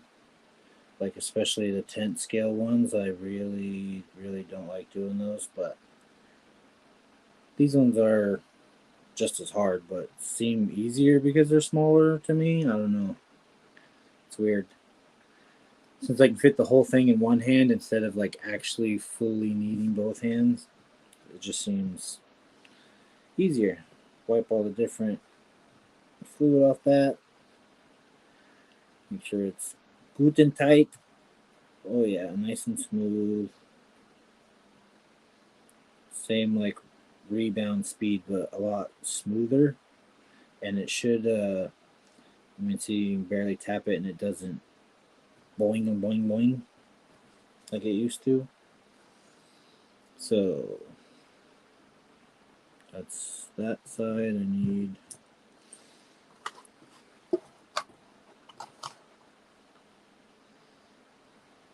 screw through the shock and the spacer.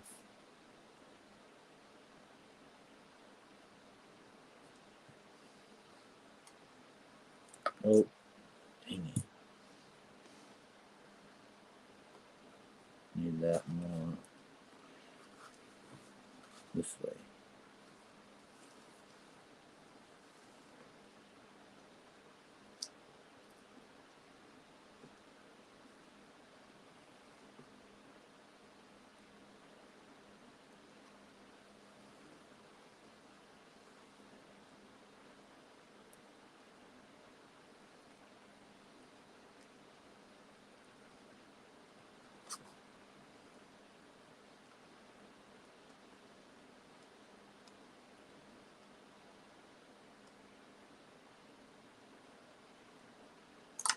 Tight.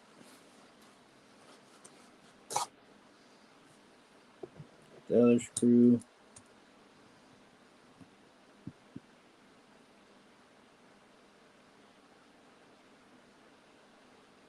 Headbands to make it easier for me. Put our heads together. I don't know where I read headbands.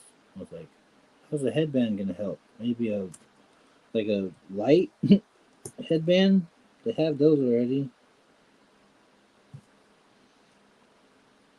Yeah, it's a struggle, but it's kind of relaxing for me today to just sort of tinker on light stuff and not do a whole lot. I'm just cleaning tires and oiling shocks. Nothing major surgery wise.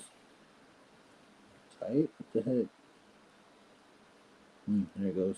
That was just a long screw, I guess. Yeah, it came all the way out the other side. Okay, tire back on. Wheel nut back on.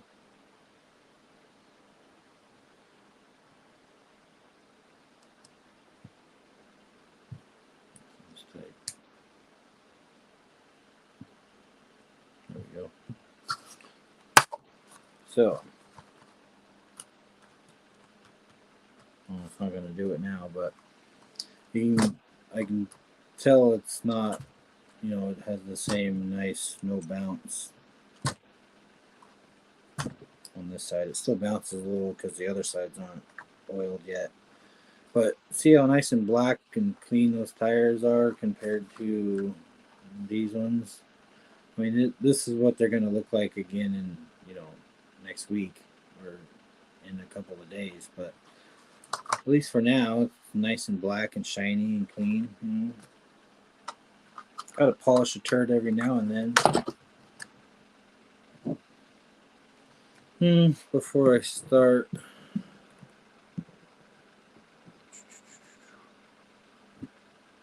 the next side, I'm going to take a smoke break and probably get some water and see what you're all up to.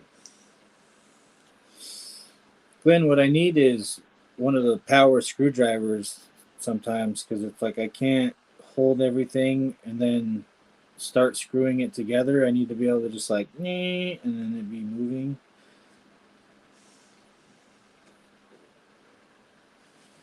But we'll see.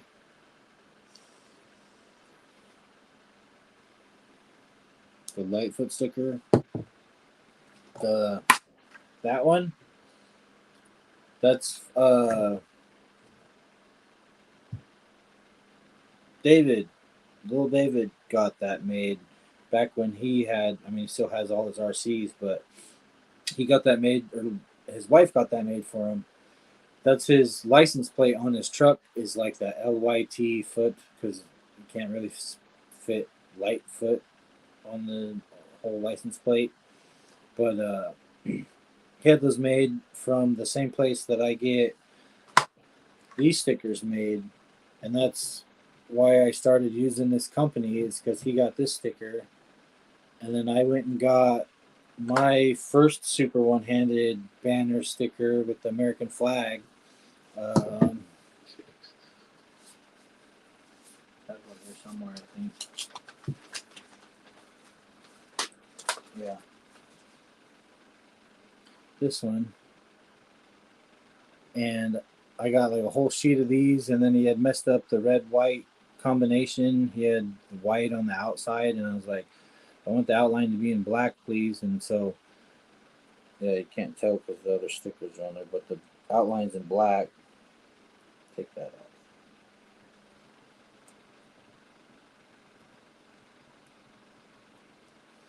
There we go. Thanks. See it? He had the white, so there was like black around the American flag, and you couldn't read it as well. But these are super cheap, and that's what I started using these, and then I made my own logo and had those made, and so that's stickersmakeYouFaster.com. That's who makes these. So this is just a font that I had picked, and then the American flag, you can get like, I think 8 different little symbols right there. Obviously my brother, well, can't see it now, but my brother had picked a grenade.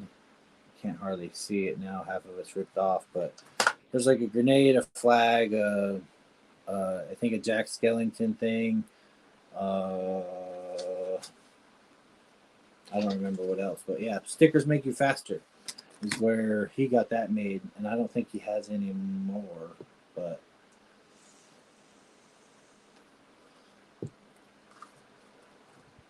all right, I'm gonna go get a glass of water, and I'll be right back.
All right.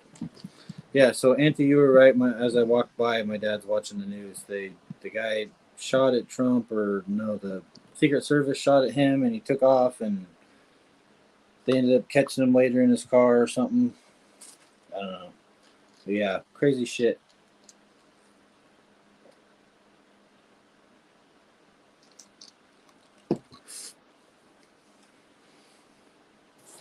Box out of my way.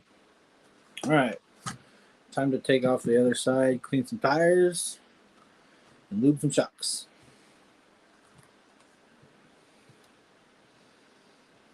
Jason Earl, what's going on, man? Thanks for stopping in. I'm just hanging out, doing light maintenance on my rigs. I put some diff. Where'd he go? Put some 500K diff fluid in my stock shocks to make them not bounce anymore. I don't have that. It still does it in the rear of the hair, but not. It doesn't boing, boing, boing, boing anymore. And my dad is running the Endura 39 millimeter shocks, and I thought they came with oil in them, but the front, especially like this side, I don't know if you could hear that when I first moved it, but it doesn't seem very smooth. And I put oil in this side already, and they seem a lot smoother. So oiling up some shocks, and I got some 50 weight for these shocks.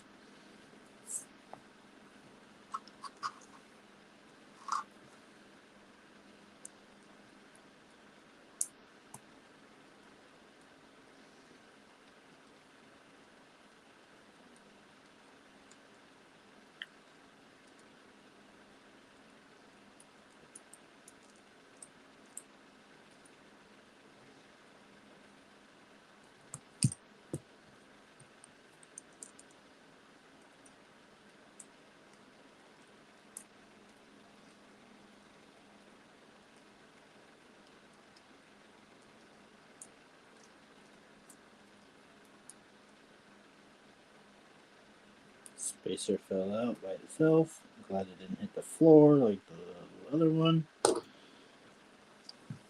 Oh, I got the shock off and I forgot to clean the tire.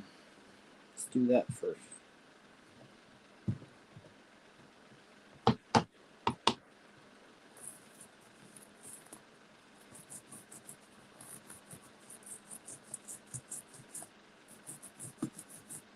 Did I do? Yeah, I did both sides of that one. And that one.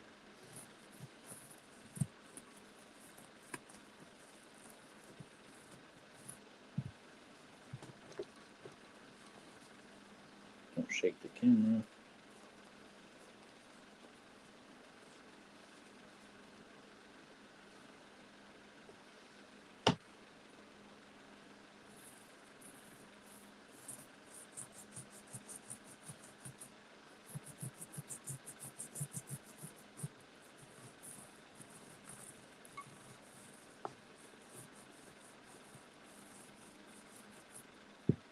See if you can read the Mickey Thompson Baja Pro X by Proline. We got these tires from my dad a long time ago. Before he was running the Mickey Thompson Baja Claws. That's why I said that earlier. He had the Baja Claws on a set of the B17 Betty rims that we painted, and they were okay tires. They're real small. I mean, that was before all the like 60, 70 freaking millimeter tires. You know, these are like 58s, and I think the Baja Claws were like 56s or something. They were freaking tiny. So, yeah, quite the upgrade when he got these. And just the tread, I mean, these are so aggressive compared to the Baja Claw. It's almost like smooth in comparison because of how close the tread pattern is. But these tires have been killing it for my dad's truck for a long time now. Good tires.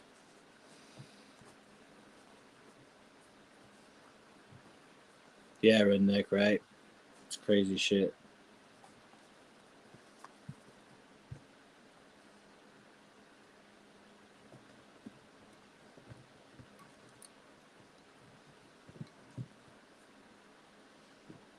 Got the tire clean. Let's get the shock clean a little bit.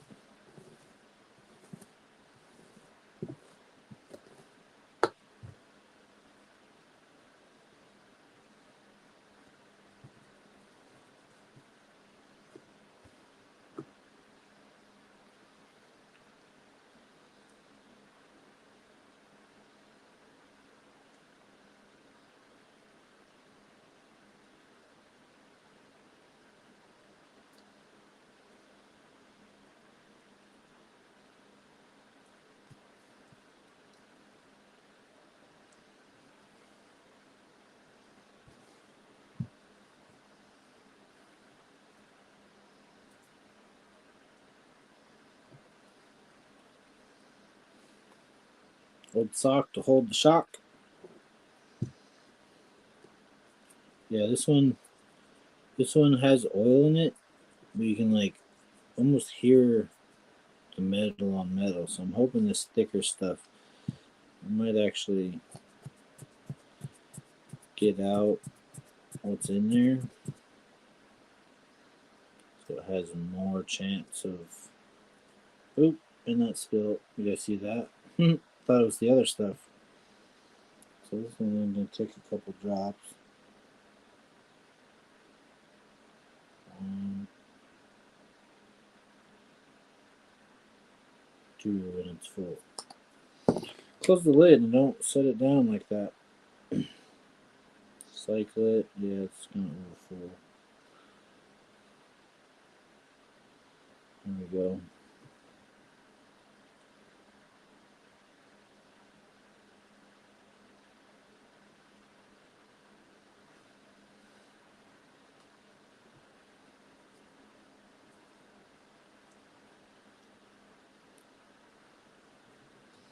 So a little overfull, a little spill. It's alright.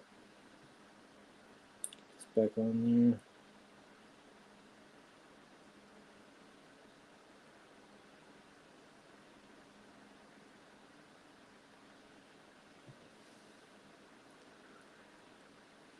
Using my other hand, my teeth, to tighten it up.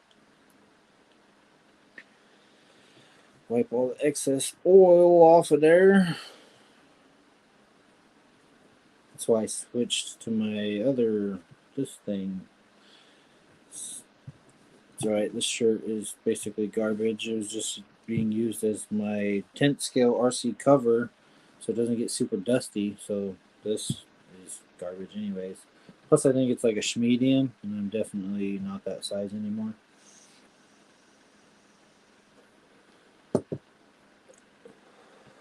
Let's see, is the bottom of this? Oh yeah. So that's why you check your shocks. See the bottom of that? That is supposed to be threaded up here. So this one has been completely apart. I'm surprised it even held the oil that I put in there, because the bottom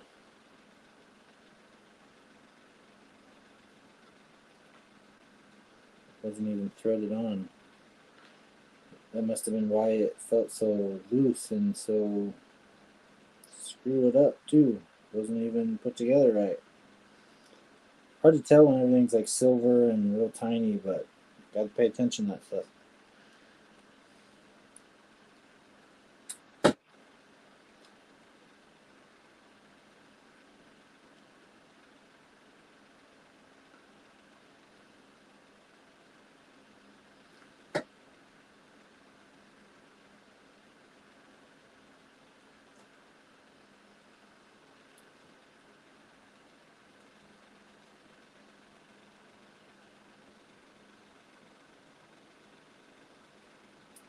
There we go. Oh, it's a little tight now.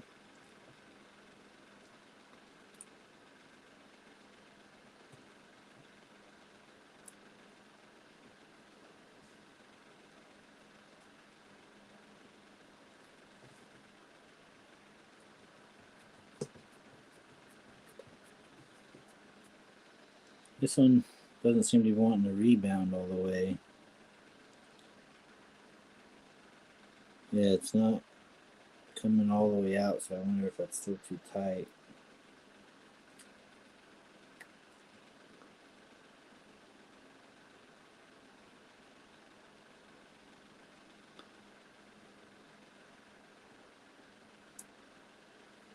There we go. Now we're getting full. Yeah, we're getting all the way to full rebound. So if you tighten that collar up right there, the silver part, tighten that up too tight, the O-ring gets smashed extra hard and will hinder your shocks. But you have to make sure it's tight enough where it's going to stay on there, or else you end up like it was, all half falling apart. And that's why the shock wasn't working, and we couldn't even tell why by looking at it. All right, I'm going to clean up some of this stuff for my dad while I'm in here. Just make the black parts black again.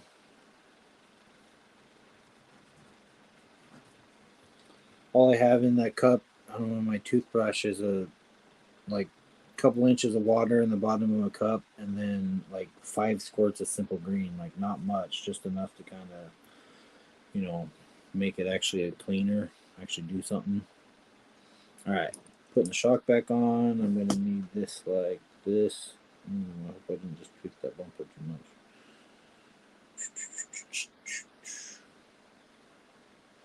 Screw. Shock.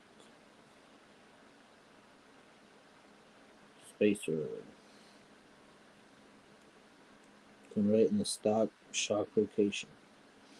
Like I said, these are 39 millimeters, so we got a little bit of a lift kit from them, which is good because with these tires, the C10, without cutting the body, you have like zero clearance for any tires. That's why you don't see a lot of like super comped out C10s unless the body is like hacked up.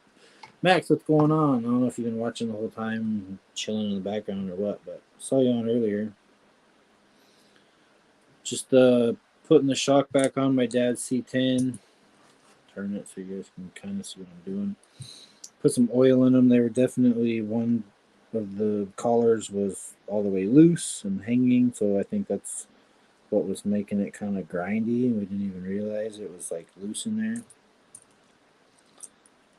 Come on.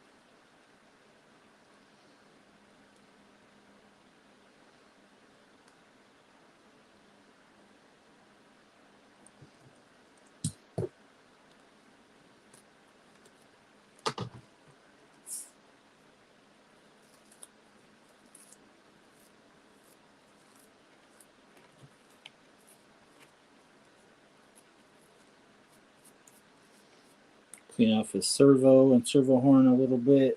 Just stuff gets dusty when you play outside, so it's good to take it apart and kind of clean it up and lubricate and all that good stuff. Stuff you're supposed to do, I think, anyways. Magnetize my drivers. Yeah, I usually rub them on a magnet or something, or I'll even have a magnet that I can stick to it, but why is that so tight?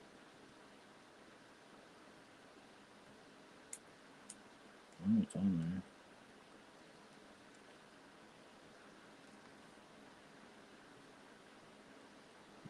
there. Okay. Try this again.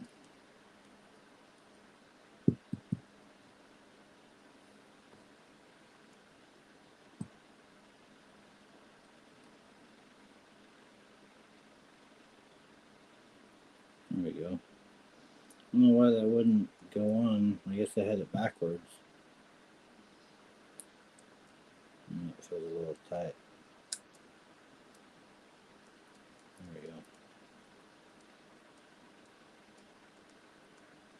I can feel the drive shaft clicking against the Y-link right here when I rotate the tire. I thought it was this having being bound up, but I can see it right here clicking on it. We got trio links on this, my dad's truck. So obviously it wasn't spaced or clearanced enough to clear everything. Alright, last wheel, last tire, last shock. Oh, this is loose. See how loose that is? That's weird. You gotta check all your stuff.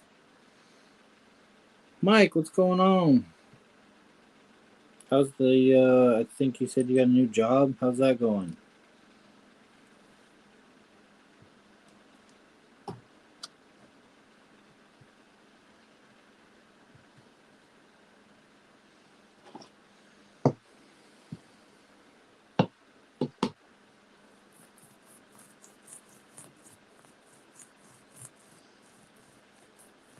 Unburied your mini bike, Jim? Nice. I need a freaking mini bike in my life, man. I miss riding anywhere, anytime, anything.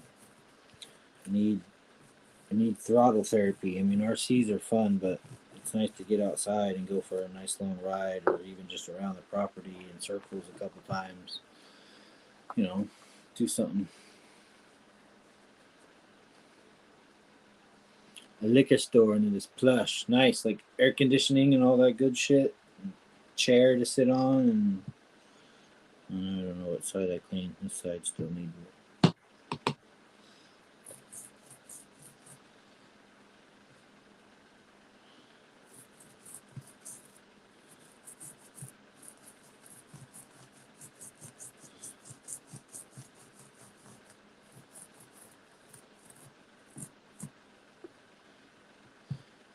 Yeah, so I no longer have a job.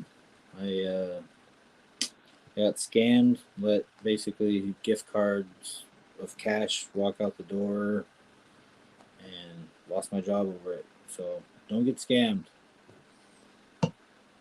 But I'll be doing more lives until I continue the job search.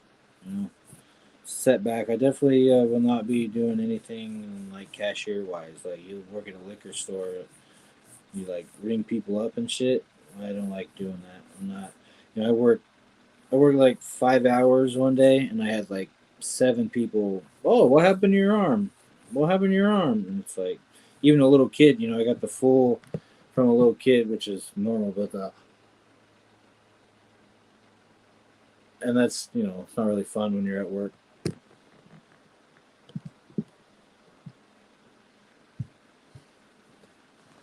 But yeah, I'm gonna keep looking. I gotta think of what I can do and where I can actually work, and I'm probably also gonna get disability or try to anyways. You say you're gonna get it, but what you're really trying to do is like sue the government over what you should just get anyways.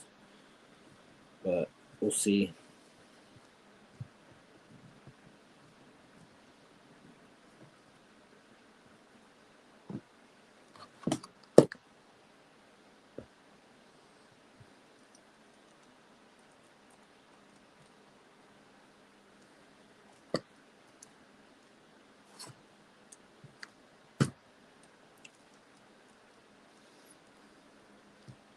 Can't see the little chat on this side.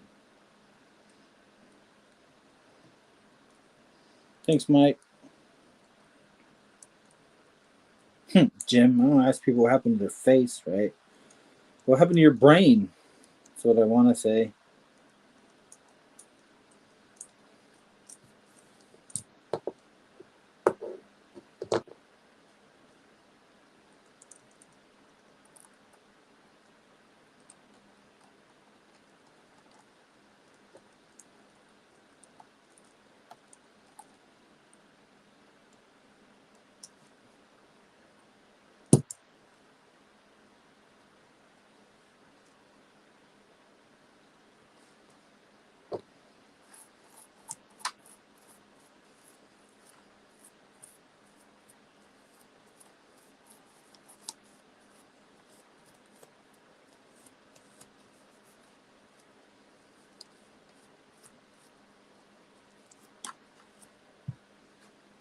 get in there and clean some stuff. This simple green, so you don't want to just let it set on there. You want to wipe it off.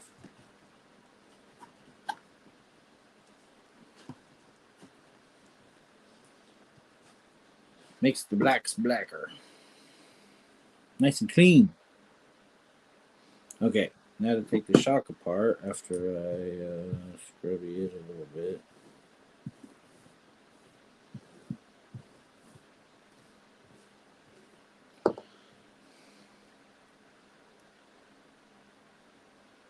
Looks like, no, that's on there.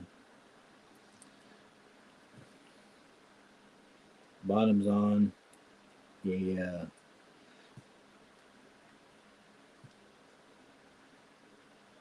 Bottom color's on. I don't want it any tighter or hindrance. Take the top off of this. Yeah, Jim, I kind of wish I didn't have to work. I wish disability would open their eyes and see that it's very difficult for me to do stuff. I mean, I wouldn't mind working like really part time where I don't have like heavy lifting or have to deal with like customer service and stuff like that. You know, I wouldn't mind if like the disability process found me positions that actually would work for me. I'm not against working, but I can't really work full time and support myself off a job. I worked myself into the ground. The last full time job I had, about to kill me. But it's life. You kind of have to work, or you need money. And even if I start the disability process 2 years ago, I'm 2 years away from that happening. Oh, trip on the shirt again. And over full. Man, I swear last time I was taking 3 drops, and this time it took 2 to fill it. So, let's see.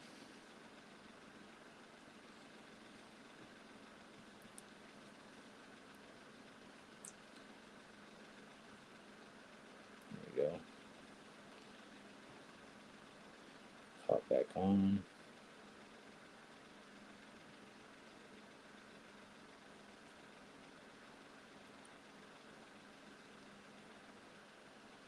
Yeah, no, I know I need to apply now.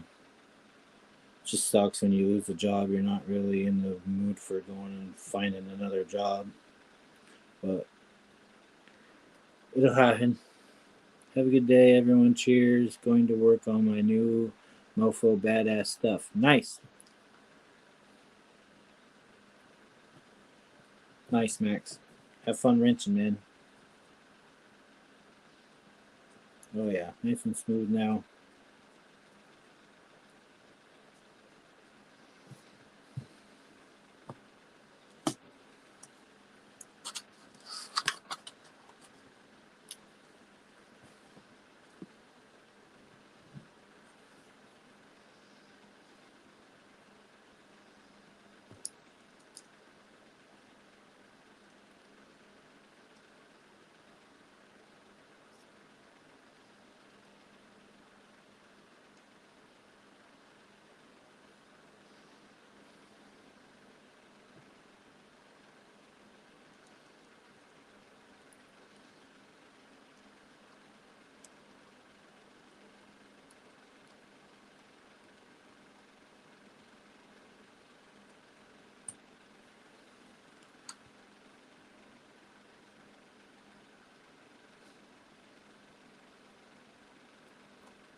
Uh-oh. I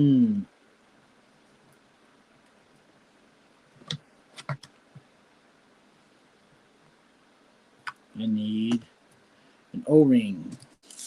My dad's, oh, it's right here. My dad's steering link just went floppy. Here, I'll put it on this. And here's the O-ring, and it's split in half. So his steering isn't hooked up right now. I think I have a bunch in here somewhere. There's one. I don't know how to get it out with my fat fingers.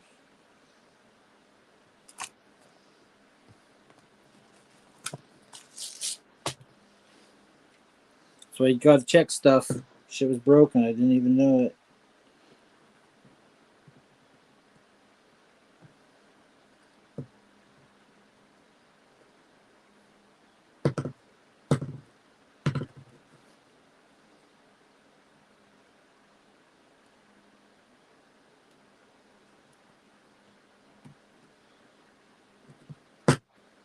Here we go. Back in action. Yep. Just had an O-ring pop off the front, the crossbar. Right there. That top O-ring popped off, and this bar was just loosey-goosey, nothing attached. So I just put an O-ring right on top of there. It's never going to focus to see it, but put an O-ring on there. Now it's connected again. And now we have still a little bounce, but not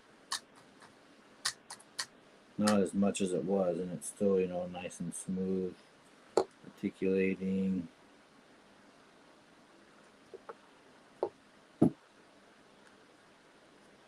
Yeah, but see, the problem with the C10 is even with this little tire, we got the body jacked up and there's clearance up here, but it hits,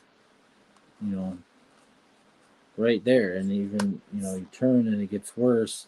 So my dad's body rubs, and we got the magnetic mount with extra magnets stacked up to jack the body up. And it's like they could have pushed it forward just a little bit, to center that up a little better or something. Maybe there's something adjustable links, because when you're all the way squatted, there's plenty of clearance, but when you're jacked up to one side, it rubs.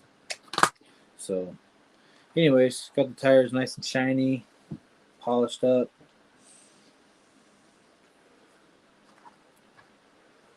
What time is it? 4:20. Hey. 4:20 in California. Christine, what's going on? I don't know how long you've been here, but I just happened to see you in the chat. I've been bad at reading the chat. I don't have a gym with me, so I'm just hanging out and bullshitting.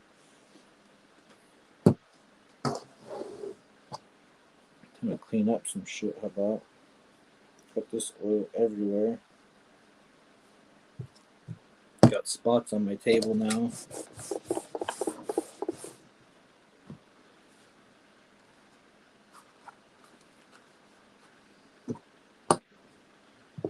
So yeah, just did some maintenance today, a little basic shit. Cleaned some tires and freaking lubricated some suspension. After listening to Jim on the live last night, I was like, I don't think we ever added any lubrication to these shocks. So they were just whatever came in it, which was very little. And then, like, taking them apart, I found one that was loose. I found shocks that were loose on this one. See, this one seems to be sitting high still. Might have to lower those collars back down. I don't like the so high in the rear. But other than that, just bullshitting. Shooting the shit. I think I'm going to lower these collars and then just hang out for a while. I don't think that idea of having the collars that far down is working, because it sits real high. I want it to sit high. I'm just going to lower that one all the way back down and see what it does. Oh yeah. See, now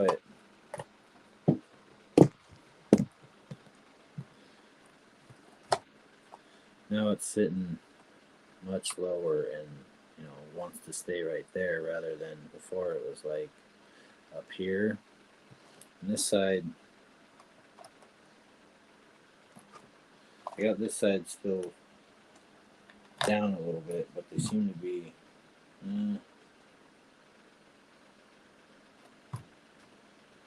I think I need to lower it or raise it, whatever. Change it a little bit.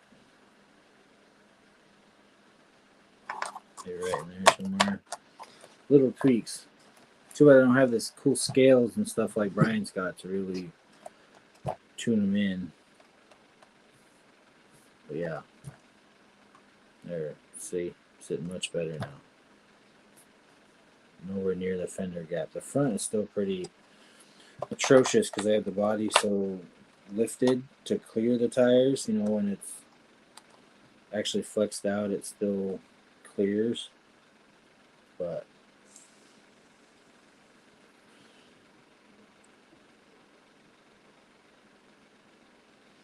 yeah, that's true. One way or another, you end up spending a lot of money because, I thought, I'll just get a crawler and it'll be fun. Well, then you're like, well, I wish it was a little better, so I'm going to get this. Or like my first deadbolt, our first RC, the deadbolt, the motor went bad like right away. Very quickly. And I was just like, oh no. And I like tried to warranty it.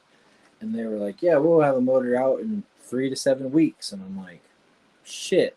So then I had to go see what aftermarket stuff there was. And there wasn't a whole lot back then. But Power Hobby had quite a bit. So I got one of their, I think they called it the Shark motor. It's like the same 030 size, but it had more torque. It sounded growly. Like if you go back and watch like my old shorts, you can hear it. And it went like faster top speed, which I didn't really care for, but it was like, haha, mine's faster than yours. But yeah, so I, got there and then eventually got the upgrade and then was like, well, what else is there to get? So then you get rims or tires or something. It's just like $20. $20 here, $20 there, $20 here. Now stuff, motors are like $70. Brushless system like $80.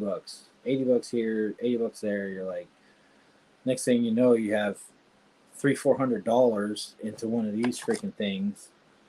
This one has wheels and tires. That's Pro Line wheels and tires. I think are 25. Rims are 30. It's got aluminum steering link, aluminum steering horn. The cheap Emax, so that's 13, maybe $20 in the steering system. It's got brass knuckles. Yeah, brass knuckles, brass diff covers. That's $20. Shocks. That's another $25. Motor, $15. We got the baby Goliath in there, so I got it on sale for like $16 shipped one day. But then yeah, adds up. We got Trill links; those were sent to us by Aaron, so that didn't cost us anything. But an Endura skid plate, there's another $20. Adds up fast. It's not budget friendly. It'd be nice to get something. That's why a lot of the like Evo Pro and the Fury Wagon that are brushless, those are worth $200 because they already have everything you need.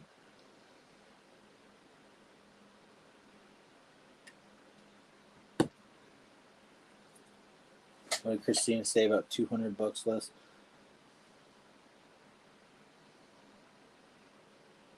Oh yeah, most hobbies cost $200 a month or whatever. Yeah, I saw that too. People with RCs are like, okay, sure, on a good day.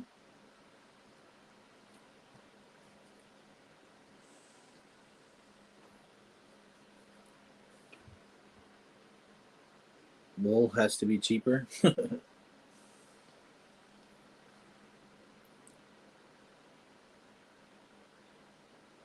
Yeah, I don't know about that. Then you'll want craft wool, and then you'll want your own sheep to make your own wool. And then you want cool, light up, lightsaber knitting needles.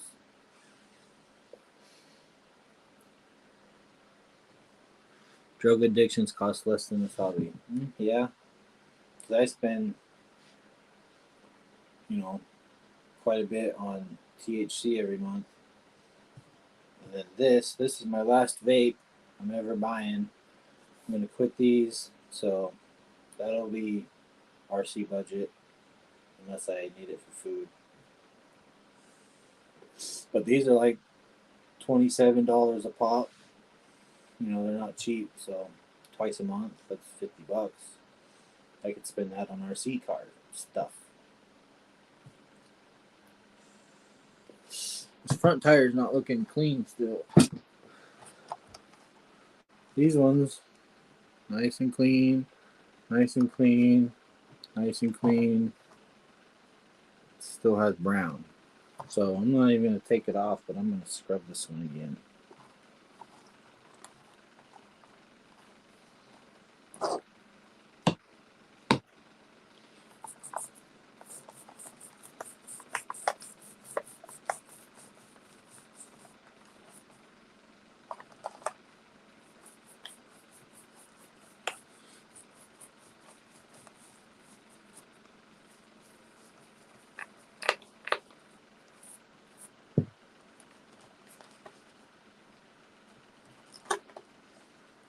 Eric, what's going on? How you doing? What are you printing today? Did that Hummer turn out? I don't think you can freaking send me pictures. I can't show them. I want to see what that Hummer looked like.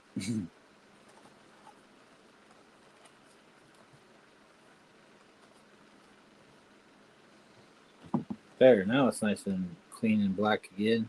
Still see some, that's just reflection.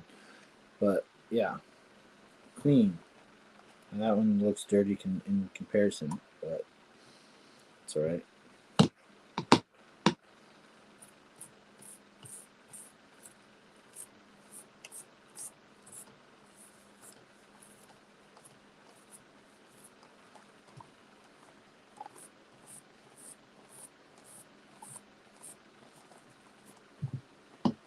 Clean, clean, clean. Double A, what's going on, Aaron? My job? Yeah, you missed that part, Aaron. I don't have one anymore. I'm in the hunt again. I mean, I haven't been because I just been kind of fucking depressed about losing my job after like a week of working, but that's life. That's how shit goes. So yeah, I don't really spent some money on Endura stuff. Got some cheap RC parts, but I had to save the majority of my final check for bills. Shit that was more important. But I spent like $38, I think, on Endura stuff. I got some flags and an antenna and brass knuckles. I got my dad some metal drive shafts for his K10, the 18 scale. So I got a few things just to try to up my spirits a little bit, do something fun. But yeah, no more job.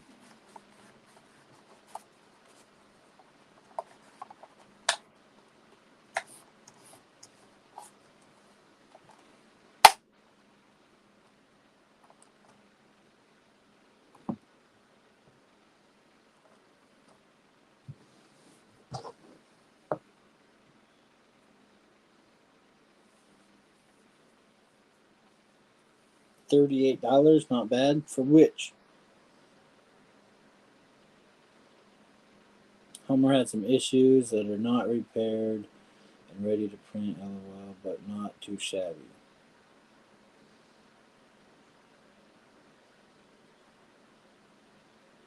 Nice, Eric. Finishing up the Bronco interior for Andy. Glenn wants a Hummer. What kind of Hummer, Glenn?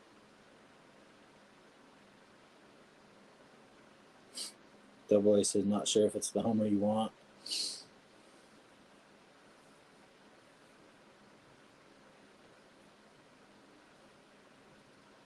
Yeah, Christina, I'm hoping for something a lot easier because the job was pretty stressful. I was, a key holder or some shit. So I was like manager on duty kind of. And after like a week of training videos, they just kind of, okay, you're here, you do this now. And I'm like, I don't remember shit from those training videos. I can't watch my favorite movie that's 2 hours long and then have you say what happened 20 minutes in. I don't know. I don't remember that part, especially important stuff like cash register shit. Like I needed way more practice than what they gave me, but it is what it is. Shit happens. Life goes on. Find another one, hopefully better, like you said.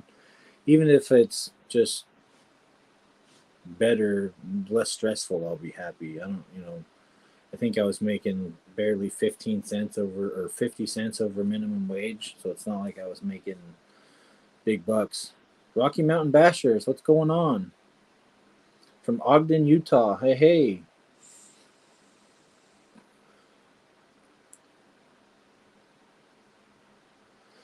Yeah, Glenn wants a SCX 24 Hummer. I was hoping I could change this thing into a Hummer.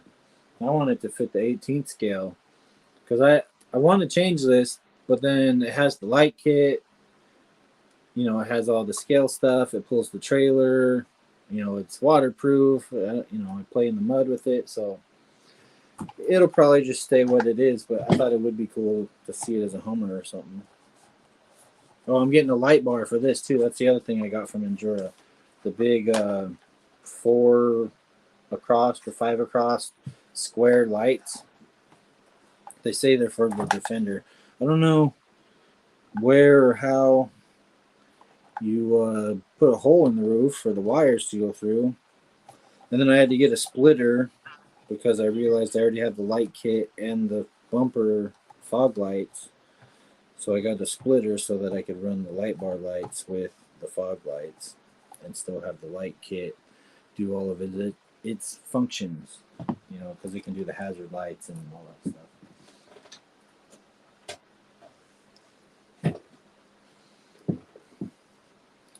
Rocky Mountain, what's good? Bashers, huh? Let's see. Hold on, Rocky Mountain. Let's see if I can do this on the. Okay, it's not letting me. Go to channel. Well, I was going to share out Rocky Mountain's channel, but it won't let me. Glenn, you're a moderator now. See if you can share out Rocky Mountain's channel for me. What are the wheelbases for the SCX-24s? Yeah, you're asking Eric. The Hummer body I'm doing for a customer, it's getting interior, plate, cage, tube doors, and removable hardtop. Yeah, but what's the wheelbase? What are you fitting it on a 133 and 155? So is that the C10 and the Gladiator length sizes, I'm assuming? Hey, Mike, thanks.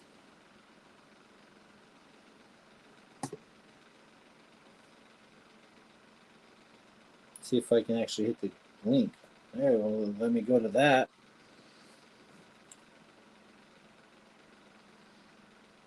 Everybody go give Rocky Mountain a sub. Check him out.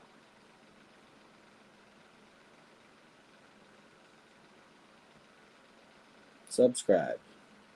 Now let's see if I can manage to get back to my own chat.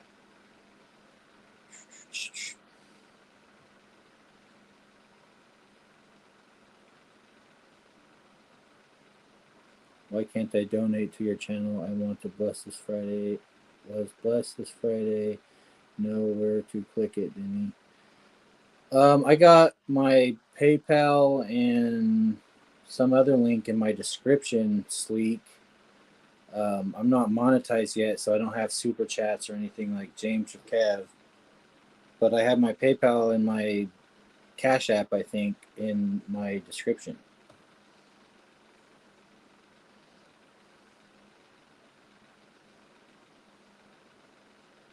Come on, thing. There we go. All right. Yeah, and then YouTube won't take whatever percentage of it.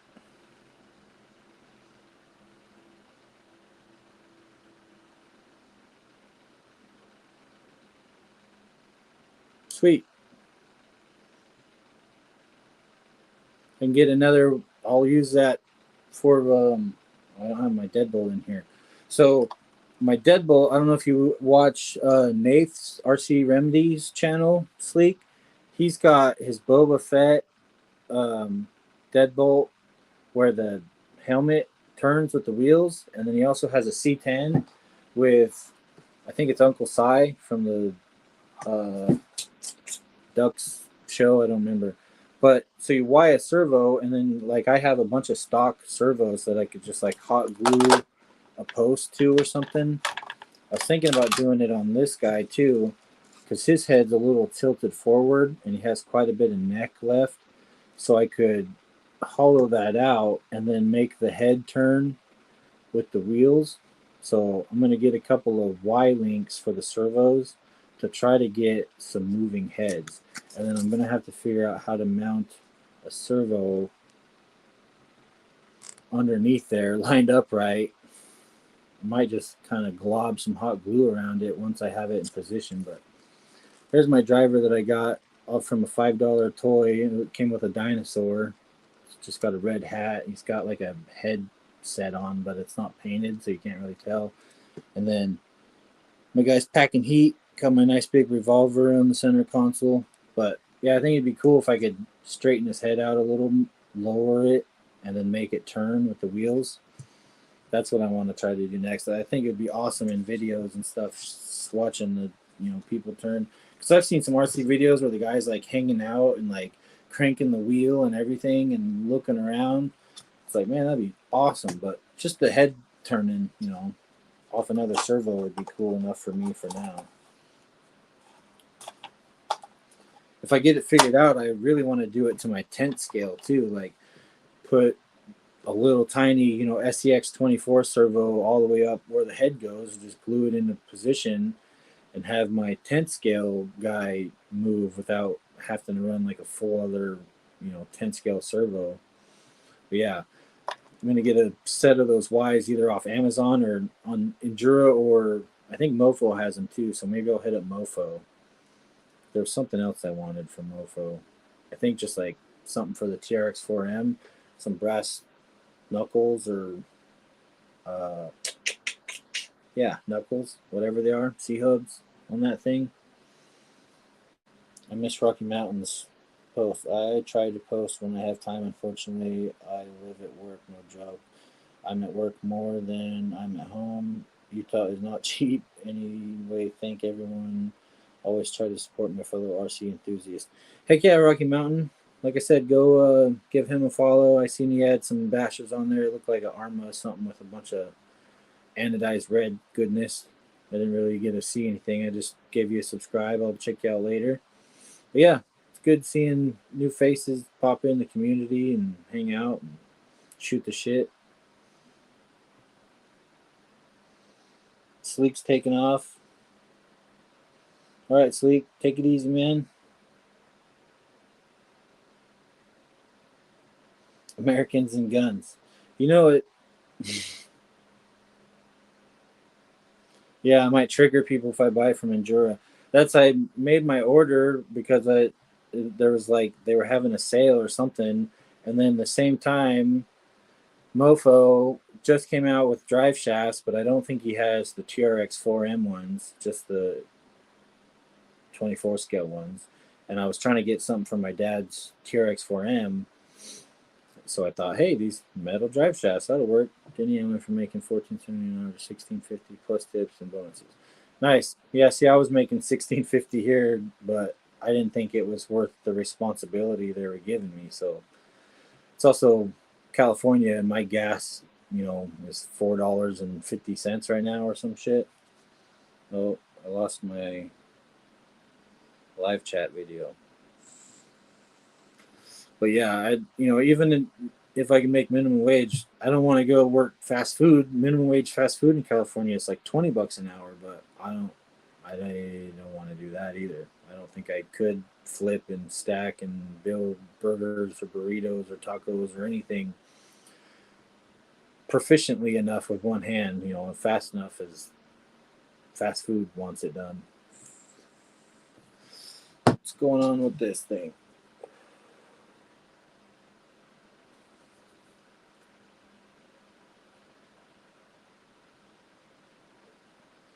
Still says I'm live on there. I hope y'all can still see me. I don't know if it's just my dad's iPad not working or if I'm glitched out on YouTube. Andy's Bronco is officially done. Can you guys still see me, or is it just my internet being screwy?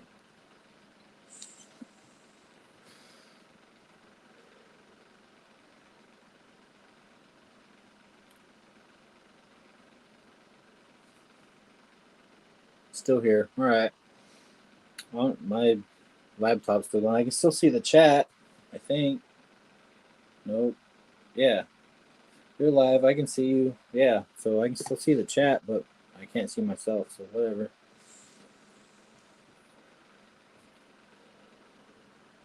Probably only go another 15 minutes. Cut it off about 5 o'clock. I got to go start some dinner.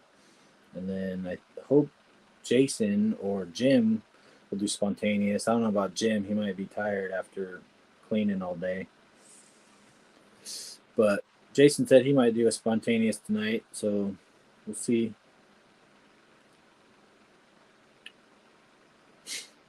Glenn, yeah, think yourself lucky we can't see you.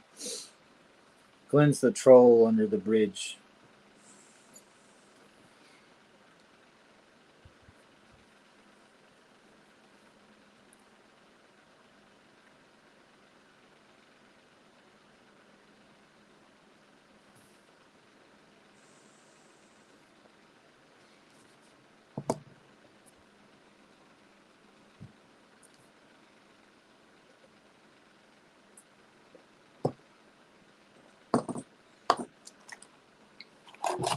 Yeah, I've been really wanting to play with my bashers, and all I need for one of them is like the $25 Traxxas motor. So I might actually get that fixed before I start doing turning heads stuff. He's our pet troll. But yeah, so I want to fix my Stampede. All it needs is the motor. I got two of them. The brushless motor seized up and the bearing rusted and seized like apart and was stuck in there. And I tried for like weeks. Like I would try every day for a little while to pick this thing out with different tools and whatever I could think of, and it just wasn't coming out because I had got the rebuild kit and was hoping I could fix it, save it, because a VXL motor is like $80 or something, I think, by itself, and I'd rather just go down to the BXL 2S system. That's only like $100 for the whole system, and then it's not as fast. But honestly, like my VXL Stampede, I've broken everything on that. A link, a drive shaft, or not a drive shaft, but a freaking axle shaft. Am I really a troll? Not really, Glenn. You don't talk shit. I mean, you do, but not in a bad way.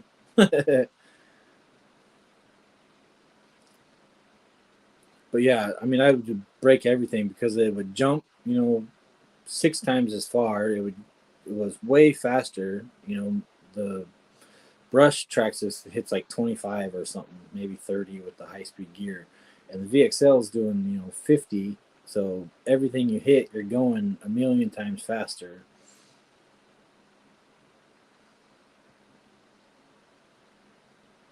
Yeah, Glenn, you're part of the family. You've been around freaking forever. Do you talk in riddles? Yeah. Do you stop people from crossing bridges?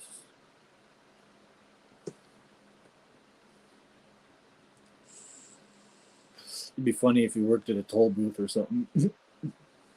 Like, actually,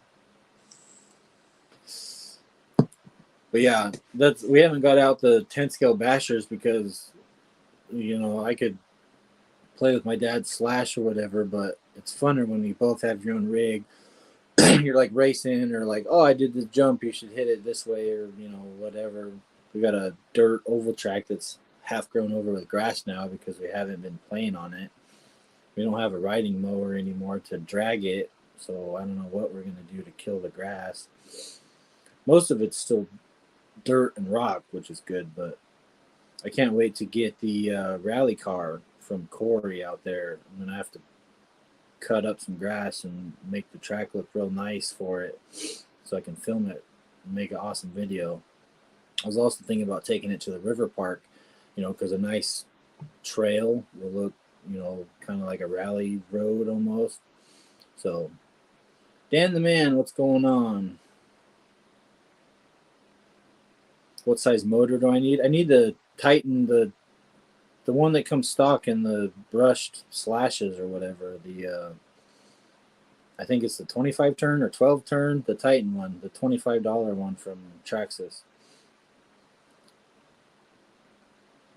And then I was also thinking I got that drag car in there, and that does 3S brushless, and I could probably change the motor from that into my brushless Stampede, but I don't know if the wire connectors for Traxxas and that one will commingle. If I could just plug it in and bolt it up, if the bolt pattern would be the same or anything like that. I thought most of the stuff was pretty universal, but I don't know. I have never tried to Frankenstein a rig before. I'm gonna go get my Stampede. I'll show you. I'll be right back.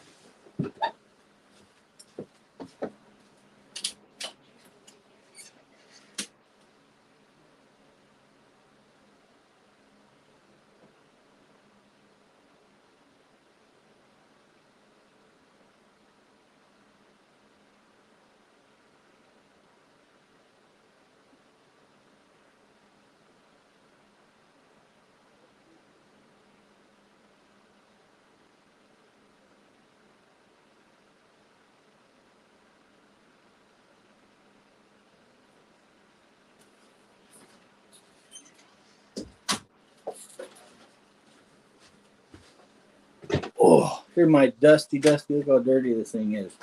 My Stampede. This was my first RC back into the hobby. My brother had a Slash, and then my other brother got a Slash or a freaking Max or both. Like right off the back, he wanted like a fast one. But yeah, this just needs the Titan 12 turn. It's just seized up. Still in there. It locked up one day when I was playing with it. Like I noticed it. So what they do is like they seem like they run really good, and then it'll just like kind of cut out, or it'll like not want to go in reverse because it's all seized up. Like the whole thing ends up moving. Kev, what's going on? Thanks for stopping in. I was going to stop it here in another like 10 minutes, but we'll see. It might go a little longer. Let's see if I can refresh this freaking page or what the hell's going on.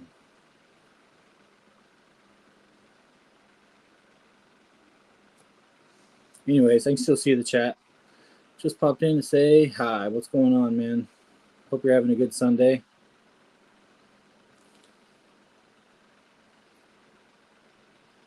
Play. There, I think I can see myself and the chat now. Live chat. Yep.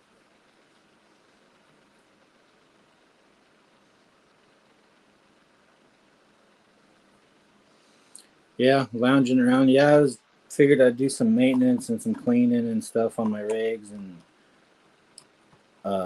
figured I'd go live, hang out, see what people are up to, chill and wrench and bench, all that good stuff.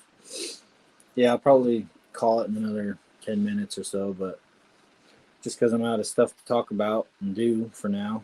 Once I get my Enduro order, I'm probably going to paint those up and then show those off and put some brass knuckles on this guy. My dad's got some drive shafts to put in. He'll probably just do that when we get them, not on the live, but that's simple. Those are easy. Get rid of that O-ring drive shaft on the TRX4M. Get some metal ones down there. Plus, it'll be more bling. His TRX4M, the blue one, got the chrome diff covers, the chrome wheels. We got the steel links, so those are silver. Now we'll have steel drive shafts, so those will be silver. They'll be nice and blinged out under there. Look cool.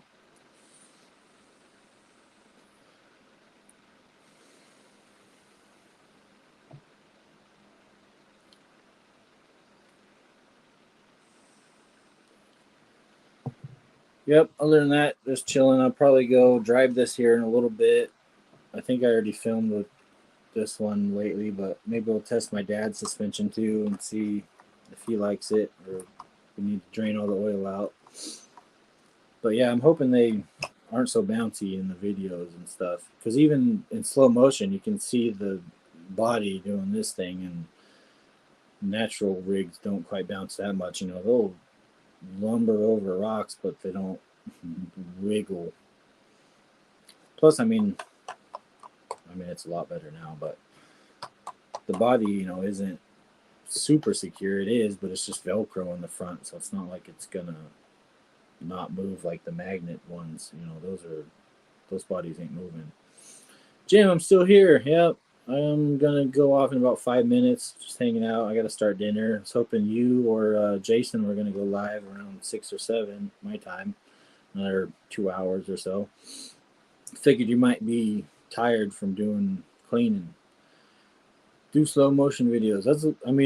I was telling Jim my brushless setup is slow motioning my videos, so it looks like I'm crawling super, super slow. Sometimes I don't like to turn it down where it's like obvious, but I feel like it's just looks better when you can watch it rather than over the rocks and you're done. Even friction shocks look good in slow motion. Yeah, but I had a video of this. I could probably try to share it, but you could tell the body was wiggling around, and now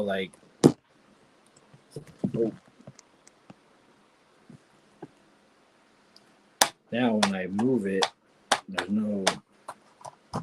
doesn't wiggle or nothing. So hopefully that'll help make it look more realistic when I'm filming. Yeah, Jim. See what the boss has you doing next before you take your break.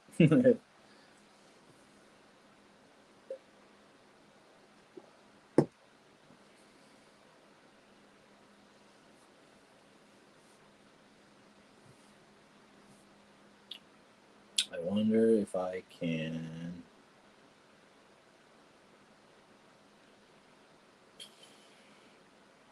put my PayPal information or anything in the chat.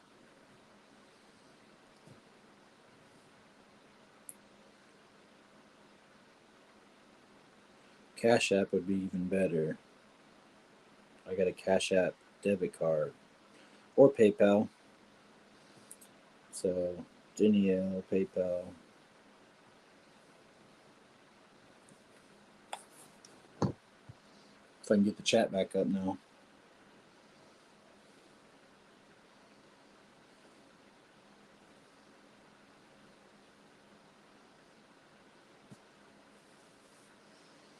Maybe.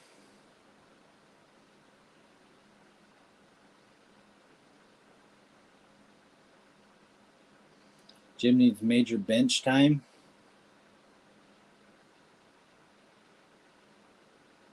All right, Jim. Yeah, hopefully.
Who names something after a glove?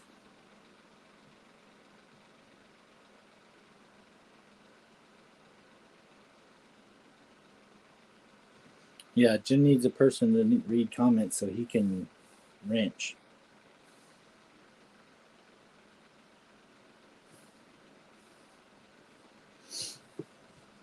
Jim's always the comment reader. He never gets to work on stuff.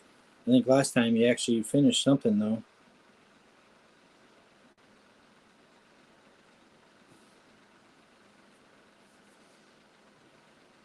Oh, we got about a minute left, guys.